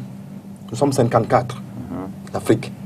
Mais avec les performances du Cameroun, bon, j'essaie de rester là-dessus, on est descendu. Bon, aujourd'hui, peut-être le Kenya a fait bonne figure, l'Ouganda, le Nigeria, mais le Cameroun, vraiment. Bon, à un moment donné, heureusement que, parce que c'est la question que je voulais poser, ils ont bien expliqué. J'étais tranquillement assis dans mon bureau, j'ai vu une vidéo qui est passée avec Milanesi. Elle vit pas en France, elle vit plutôt en Italie. La nageuse. J'ai vu le drapeau camerounais s'ouvrir jeudi vers aujourd'hui. J'ai dit waouh. Vous étiez surpris? J'étais surpris et très content d'ailleurs. Je me suis dit, bon, ouais, ça c'est déjà quelque chose qu'on peut espérer. Mais après, elle a disparu, je ne l'ai plus cherché, je ne l'ai plus vue. Aujourd'hui, donc, Charles nous a expliqué qu'elle n'a pas pu être retenue parce que le temps là n'a pas été. Même l'autre qui était avec nous a fait effectivement. Elle a été, je crois, aussi deuxième, mais le temps n'a pas permis qu'elle puisse évoluer. Bon, nous avions encore une chance, et c'est là un peu où je tire. C'est ça qui m'a un peu, moi, en tant que profane de la chose, hein, parce qu'en fait, je ne suis pas trop athlétisme, ou du moins JO, si vous voulez, mais je regarde quand même. Ce qui m'a le plus froissé un peu, c'est l'attente. On a parlé de la petite, comment elle s'appelle, Vanessa, à Tangana. Il y a d'abord eu, 2 ou 3 mois après, des secousses, des remous au niveau de la fédération, voilà, de judo. Le président même d'ailleurs a intervenu, nous a donné une autre version de l'affaire. Et puis quelques temps après, on nous a dit que les malentendus sont dissipés et que Vanessa pourra même venir avec son entraîneur. Moi je pensais sincèrement que c'était une chance de médaille. Mais au final, elle a été éliminée même, je dis au tout premier combat. Ça m'a froissé. Je dis au tout premier combat. Bon, Menge au moins, quart de finaliste, ça veut dire qu'il est parmi les 8. Non, je dis il a gagné le premier combat en 16e, il est passé en 8e. Il a gagné également le 8e. Non, il perd en 8e. Il perd en 8e. Au moins, c'est déjà quand même une performance. Pour quelqu'un qu'on ne connaissait pas. Parce que moi, je pense qu'au niveau de la boxe, il s'est entraîné aussi, dans des conditions très difficiles. Au niveau de la boxe, je pensais beaucoup plus à CI. N'oublie pas de souligner que pour Vanessa, on lui a apporté des tenues qui n'étaient pas à sa taille. En plus, voilà des précisions. Ouais, et comment tu peux combattre quand tu as des tenues qui ne sont pas à ta taille? Le président du CEO a expliqué qu'après, on a trouvé le kimono à sa taille. D'accord. Bon, maintenant, autant de problèmes. Ça, c'est ce qu'il a expliqué. Ça, c'est ce qu'il a expliqué après. Autant je n'étais pas là-bas. J'étais donc. C'est pas vrai. D'accord, coach. J'étais donc un peu ourdi, à la limite, de savoir que notre chance de médaille, voilà, l'unique, parce qu'on nous a présenté Vanessa, je suis même allé fouiller au net, voir ses conditions d'entraînement, voir ses performances en France et autres. Je me suis dit, ok, je pense qu'au moins, même ne serait-ce que le bronze ou l'argent, le drapeau camerounais pourra certainement retentir, être pas l'hymne, parce que l'hymne c'est quand tu as la médaille d'or. On pourra au moins faire monter. Alors, à la fin, j'ai même ma petite fille qui me disait, papa, les Camerounais sont même là-bas. J'ai dit oui, maman, mais l'affaire là est très difficile. C'est dur. Voilà, c'est dur. Mais ce n'est pas encore fini. On a quand même encore, on espère encore avoir quelque chose. Oui, parce qu'on se discutait à la télé. Elle me dit que toi, tu veux toujours regarder. Est-ce que les Camerounais sont même là-bas? J'ai dit oui. Bon, maintenant, quand on revient donc à tout ça, et il faut donc, comme il dit, les Jeux Olympiques ne se préparent pas en 6 mois. Il faut les préparer comme il a dit. Sur la durée. Sur la durée. Oh, si on ne peut pas repenser la politique nationale à ce niveau-là, je pense que même en 2024, on repart sur les mêmes bases. Si on repart sur les mêmes bases, on n'y est pas encore. On n'y sera pas toujours. On n'y est pas encore. Non. Je vais peut-être toujours vite. Je t'ai dit une fois, Lydie, j'ai parfois la façon de voir des choses un peu plus loin, un peu plus vite. Certainement, si Dieu nous garde en vie, j'espère que si ça ne change pas, et qu'on se retrouve, même au quartier, même autour d'un plat de beignets, parce que je ne sais pas où est-ce que vous serez, je vous dirai, Lydie, je vous ai dit en 2021 que si on est reparti, voilà le résultat. Ça ne peut pas se préparer comme ça. Même avec nos binationaux, ou alors ceux qui viennent, qui sont de l'extérieur, donnons-leur les possibilités de travailler comme ils travaillent à l'extérieur. Hein? En ce moment, on pourra espérer. Mais si tu les ramènes dans notre farfouillis, quelqu'un travaille d'une certaine manière, tu les ramènes dans notre farfouillis d'ici, tu t'attends à quoi? Mais ce qui est dramatique... Tu t'attends à quoi? Tu ne peux pas t'attendre à grand chose. Ce qui est dramatique aussi, c'est même le président Ange qui si vous suivez l'actualité, on va vers une sanction qu'on va appliquer à Vanessa, parce qu'on a déjà commencé les histoires d'ego surdimensionnés, etc., pour la sanctionner. Et vous relevez, vous dites que ça fait quelques Jeux olympiques où le Cameroun participe, on ne ramène rien. Ça fait quelques Jeux olympiques où l'effectif d'athlètes regresse. Mais vous remarquez que les responsables ne sont jamais inquiétés. Et ils ne regressent pas. Ils ne sont pas inquiétés du tout. Pendant qu'on refuse que l'entraîneur de Vanessa vienne au jeu, vous avez vu ici sur les réseaux sociaux, vous tous, qu'on décaissait 16 millions pour des campagnes électorales à l'ACNOA. Je ne suis pas certain que... ça s'est passé avant, vous avez suivi cet épisode-là pour la diplomatie. Avant les élections à l'ACNOA, on avait décaissé 16 millions, la feuille avait fuité. Mais est-ce que vous pensez que l'entraîneur de Vanessa a demandé autant? Il aurait demandé 16 millions pour ça. Vous voyez que pour eux, pour leur prestige, pour les fonctions qu'ils veulent occuper, ils sont prêts à mettre tout sur la table. Mais pour les sportifs, quand ils sont exigeants, parce qu'ils sont au très haut niveau, et qu'il y a des exigences, et qu'il y a de la pression, et qu'à un moment donné, les exigences peuvent être assimilées à des caprices, quand on revient, c'est eux qu'on veut sanctionner. C'est eux qu'on présente aux populations que voilà, mais vous avez vu le DTN, qu'est-ce qu'il a fait tout à l'heure? Il vous a dit, même ce que les boxeurs ont fait là, est bien. Parce que lui, il sait de quoi il est question. Mais les responsables, là, ils nous présentent ces gars-là comme des gars qui n'ont pas eu l'esprit sportif, qui n'ont pas eu le fighting spirit, qui sont capricieux, qui sont encore heureux que cette fois-ci, comme c'était au Japon, il n'y a pas eu d'évadés. Et puis, il y a autre chose. Il y a même autre chose. Hein, que je voulais ajouter. Rapidement, c'est que lorsqu'on revient, on revient généralement de ce genre de choses après 8 ans. Parce que les Jeux Olympiques, je crois que c'est après 4 ans. C'est ça. Après 8 ans. Tous les 4 ans. Si on se rend compte donc que les équipes qui ont pu mener ces enfants lors des différents jeux, des différentes compétitions, si ça ne va pas, pourquoi ne pas renouveler, donner un nouveau souffle? Ça aussi, c'est un peu la culture que nous voulons avoir. Mais Ange a voulu être le président du CNE. Vous voyez un peu, c'est la culture que nous voulons avoir. C'est-à-dire prendre du recul et dire, bon, voilà. Il faut lui demander quelle sorte a été réservée. En Europe, justement. Il a osé. Il a osé. En Europe, justement, lorsque ça se passe ainsi, les gens parfois, ils reconnaissent, ils démissionnent et laissent un peu quelqu'un d'autre faire. Mais bien sûr. Pour terminer, tu as peut-être dit ça en rigolade, sauf que ce n'est pas aussi notre culture. J'écrirai certainement un livre, mais à la fin, qui va le lire? Je ne suis peut-être qu'il n'y a que toi qui aime bien lire, ou alors Lydie, ou peut-être Ange. Ce n'est pas notre culture, hein, lire. Ça, franchement, ça je te dis. Ça, le Camerounais, c'est pas ça. C'est pas notre culture. On ne lit pas beaucoup. On lit juste la titraille. On ne lit pas. On ne lit pas. C'est la titraille. Moi, j'ai lu des trucs, au moins Mabie qui a écrit par exemple Mon but. Je suis allé le fouiller, j'ai lu, j'ai pris. J'ai écrit. Au moins, il faut qu'être intéressé à quelque chose. Maintenant, quand tu m'as dit d'écrire l'histoire du sport camerounais, qui va lire? Or, il y a des livres en Europe qui, jusqu'à date, c'est-à-dire un livre qui a été écrit il y a 20 ans, mais qui est d'actualité aujourd'hui et on applique des choses là-dessus. C'est-à-dire que juste un paragraphe ou une petite bout de phrase, lorsqu'on essaie de l'appliquer, il est un petit bout de phrase est encore actuel. J'espère que tu comprends ce que je veux dire. Oui. Et ça permet également d'améliorer. On va faire la promotion. Non, je ne suis pas sûr. J'écrirai de toutes les façons. Merci. Et tu es là pour m'aider. Je sais pas, quand même un mot sur le seul athlète qui représentait le Cameroun à ces Jeux Olympiques, Emmanuel Essémé, 200 mètres.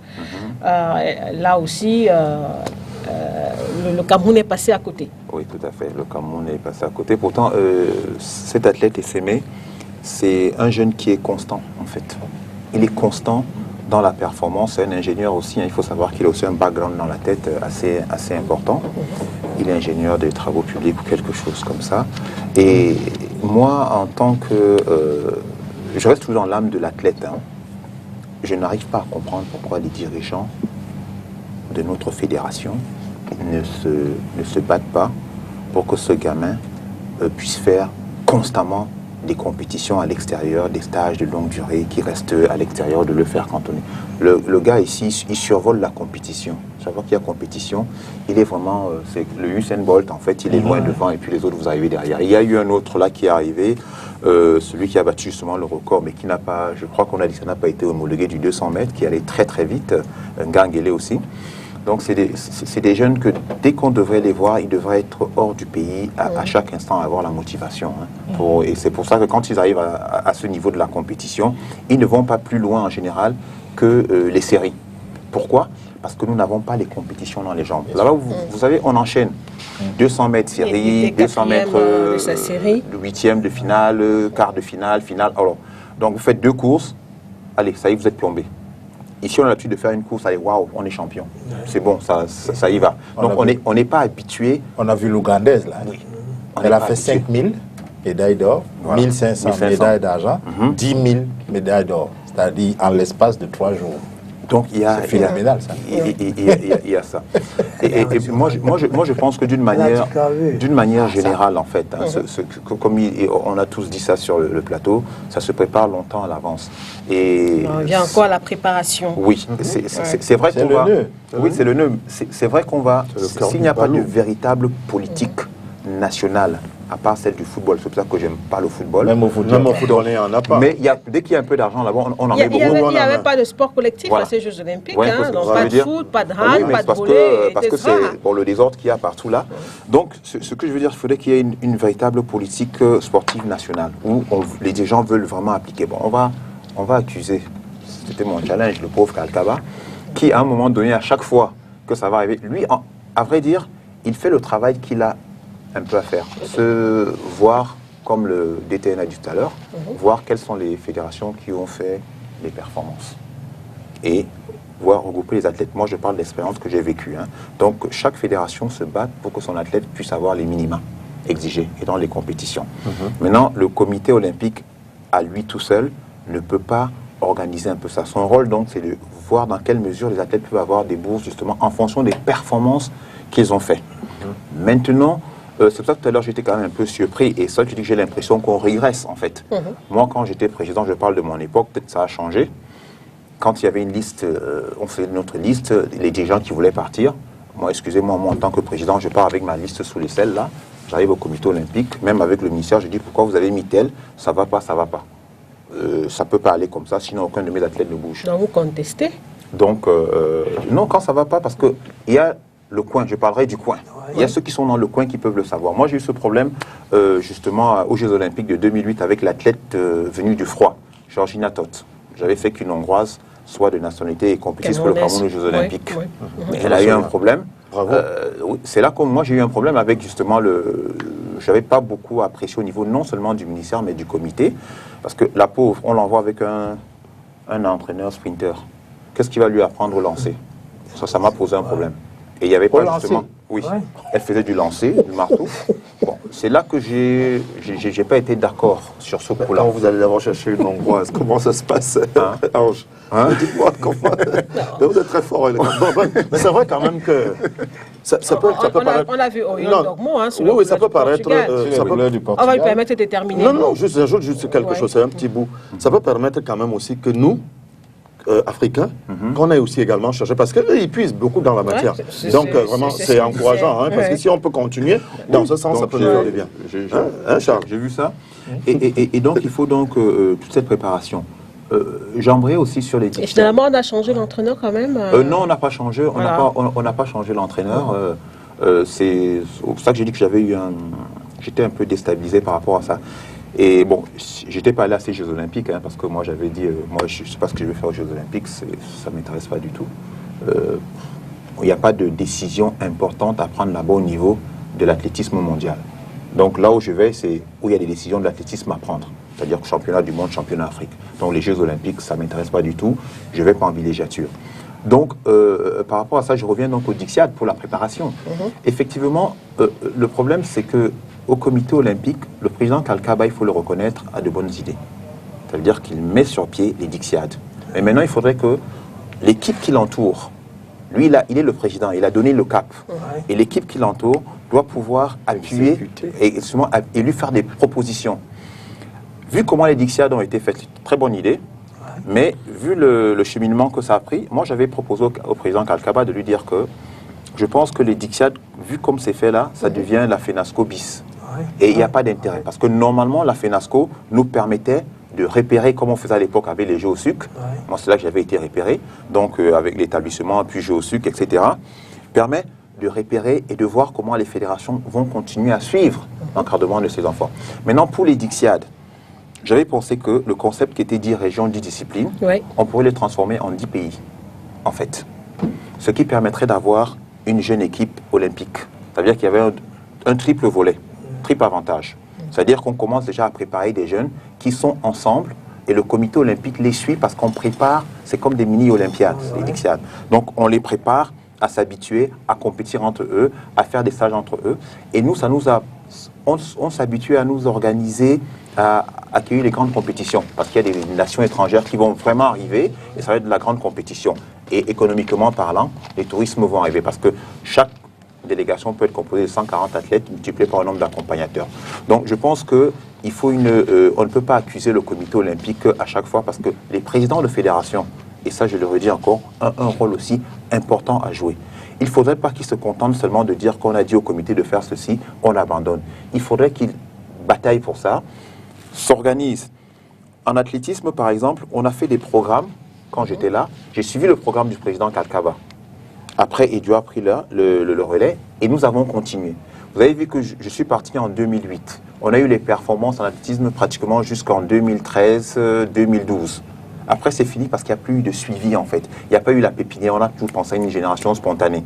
Donc, je crois qu'il y a c'est le nombre d'éléments qu'il faudrait mettre en place pour suivre au niveau des présidents de fédération et que le ministère des Sports accompagne véritablement les présidents de fédération dans la mission qu'ils ont. Et comme ça, on peut offrir au comité olympique des athlètes de la renommée internationale qu'on souhaite avoir. Et c'est possible d'avoir ça. Nous, on avait beaucoup de stages. Moi, à mon époque, après Kalkaba et Djoa, il y avait beaucoup de stages qu'on faisait même en interne. Ça veut dire qu'on avait des poules. On sait que, par exemple, que les entraîneurs, dans le BAM, on a des gars qui sont forts pour le lancer. Ouais. C'est là-bas qu'on craint un centre pour le lancer. On essaye de faire un truc comme ça, prendre des gens là-bas. Et je crois que ça mobilise les athlètes, ça les motive et tout ça là. Mais quand on passe par les promotions, amitié, faire plaisir à tel, à ce moment-là, ça devient plombé. C'est pour ça que la théorie de l'entourage, je veux bien souscrire aux explications que tu viens de donner, mais quand vous donnez une idée et que c'est vous le chef, c'est vous qui êtes devant, et que l'idée n'est pas appliquée, qu'est-ce que vous faites? Vous continuez à regarder ceux qui font rien? Non, c'est pour ça que cette théorie de l'entourage qui ne suit pas, elle ne marche pas quand on est là depuis 20 ans. Oui, non, ça veut dire que moi... Ça peut pas prospérer. Cette explication ne peut pas me convaincre. C'est-à-dire que vous êtes à un poste depuis plusieurs années. Les erreurs se répètent. Il a dit ça tout à l'heure. On répète les mêmes erreurs. Et vous me dites que c'est l'entourage, c'est les gens qui ne suivent pas. Mais quand ils ne suivent pas, qu'est-ce que vous avez fait? J'ai jamais entendu ici qu'on a sanctionné des gens au retour des Jeux Olympiques, qu'on a dit voilà, on est parti avec une délégation. On a eu des entraîneurs qui n'ont pas assuré, qui disaient donne tout, alors que ce n'est pas ce qu'on doit dire sur le banc. Il faut les écarter. Ils sont sanctionnés pour mauvaise performance. Il n'y a pas. Quand on revient, on tire sur les athlètes. Non, c'est eux qu'on met en avant. Les responsables sont en retrait. Et quand vous regardez, même le quotidien, mon frère, quand vous voyez les responsables des comités olympiques et tout ça, vous voyez leur train de vie et vous regardez le train de vie des athlètes, il y a combien de mesures? Non, il n'y a pas combien de mesures. Non, honnêtement, ils sont au service des athlètes. Donc, mettez les athlètes aux petits soins, nous comprendrons que vous achetiez vos 4x4. Mais vous ne pouvez pas, vous, être aux petits soins et l'athlète qui prépare les Jeux Olympiques prend la moto pour aller aux entraînements. Il revient, il a du mal à manger correctement pour récupérer. Il a ses loyers qui ne sont pas payés. Et vous me dites que quelqu'un a fixé le cap quand vous parlez de cette Dixiade-là. Elle commence à faire quelques éditions. Dans quelle ville on a retenu, même en termes d'infrastructure, quelque chose de Dixiade? Charles, je suis tout à fait d'accord. On en fait l'émission. Oui, on en fait l'émission, mais je vais juste te dire à Charles qu'il faut retenir une seule chose. Moi, je parlais juste sur l'idée, en fait, d'appuyer au niveau des Dixiades. Maintenant, pour le reste, je suis parfaitement d'accord avec ce qu'on a dit parce que moi, je suis le premier déjà à refuser que l'athlète qui gagne une médaille a par exemple 1 million et l'entraîneur a 2 millions. Je suis contre ça. Ça, pour moi, c'est clair. Et je pense qu'à un moment donné, effectivement, l'athlète est au centre de ce que nous devons faire. Pour ça, il faut pas. Oui, non, vraiment, c'est l'athlète qui est au centre, au cœur vraiment de tout ce que nous sommes en train de faire. Et quand j'ai eu des inimitiés pour ça en athlétisme, quand je disais que non, c'est pas possible. Un entraîneur ne peut pas avoir plus que l'athlète qui a compéti. Ça, c'est inadmissible. Mais moi, c'était juste pour dire un peu l'idée des Dixiades qu'il faille développer. Ouais. Et maintenant, le reste là, je pense qu'il y a un certain nombre de choses, ça c'est en débat. Voilà. Et tout le monde sait qu'on m'appelait virus au ministère des Sports, donc c'est parce qu'à ce niveau-là... les prochains Jeux Olympiques, c'est en 2024 à Paris. On se prépare maintenant ou bien on attend? Je pense que même si on se prépare maintenant, 3 ans, on est en retard. Si on se prépare, on commence la préparation réellement, on va être prêt pour 2028, par exemple, dans les Jeux qui vont arriver là. Mais pour qu'on se prépare bien pour les Jeux qui arrivent là, c'est de battre le rappel des binationaux, entre guillemets, de la diaspora qui est à l'étranger, les mettre dans les meilleures conditions idoines. Et je pense que on peut être prêt, on peut quand même espérer quelque chose pour d'avoir des chances de médaille. Parce qu'on a beaucoup d'athlètes au niveau des États-Unis, des Bahamas, de la France. On a des gars qui sont très forts, mais ils n'attendent que le rappel des troupes avec les moyens qui vont avec. Voilà. Et là, on peut espérer dans 3 ans. Même avis pour terminer, coach Moniemo. La durée par rapport à Paris 24. Je veux dire, parce qu'il a dit que 3 ans, c'est insuffisant. Ouais. Non, il y a des athlètes qui sont déjà à un certain niveau, qu'il faut juste mettre des structures. Parce que je vais toujours insister sur les compétitions, les sparring. C'est ça qui fait évoluer l'athlète. Même si vous mettez 10 ans de préparation et il n'a pas ce qu'il faut pour y arriver, on n'aura pas de résultat. Il faut donner un temps, qu'il fasse des tournois un peu comme au jeu. C'est-à-dire qu'il boxe aujourd'hui, il boxe demain, ainsi de suite. Comme il disait qu'il y a des athlètes en série qui dès qu'ils travaillent, ils passent 2 fois. Après prévision, il n'y a plus de jus pour continuer. Il faut que les athlètes s'habituent à ce rythme de compétition pour qu'enfin on puisse trier parmi eux ceux qui ont la bonne performance pour aller aux Jeux Olympiques. Et ça, la base, les gars ont déjà, beaucoup ont déjà la base. En athlétisme, c'est un peu plus difficile parce qu'il faut augmenter. C'est un peu plus difficile. Ouais. Serge, rapidement, moi là-dessus, par rapport au prochain jeu. Bon, par rapport au prochain jeu, moi je peux dire tout simplement que c'est du wait and see. Bon, donc j'attendrai tranquillement, sagement aussi. Alors. Mais je pense que le diagnostic qu'on a fait, si ça peut porter une certaine voie, je pense qu'on aura apporté la pierre à l'édifice. D'accord. Alors Charles, pour terminer. Ben, moi je dirais simplement qu'on donne l'occasion aux jeunes Camerounais de faire beaucoup de sport. Vous remarquez que pour préparer Paris 2024. Oui, même pour ça. C'est-à-dire qu'il faut déjà se mettre dans l'état d'esprit que c'est la base qui doit être très élargie. Pour avoir des athlètes de qualité au sommet, la base doit être très très large. Or, qu'est-ce qu'on a en proximité aujourd'hui? C'est les salles de jeu, les bars et les dancing. On a très peu d'espace de sport. Donc moi, ce que je dirais, c'est que les chefs de quartier, les chefs de village, les maires, les chefs de région, que chacun se demande où est-ce que mes jeunes font le sport. Et on commencera à avoir une réponse pour les prochains Jeux Olympiques, parce que c'est quand on pratique qu'on découvre les talents. D'accord. Merci bien, messieurs, d'être venus débattre avec nous ce soir. Merci à toute l'équipe technique mobilisée, ainsi qu'à tous ceux qui nous ont regardés. On se retrouve la semaine prochaine sur Spectrum Télévision. Au revoir.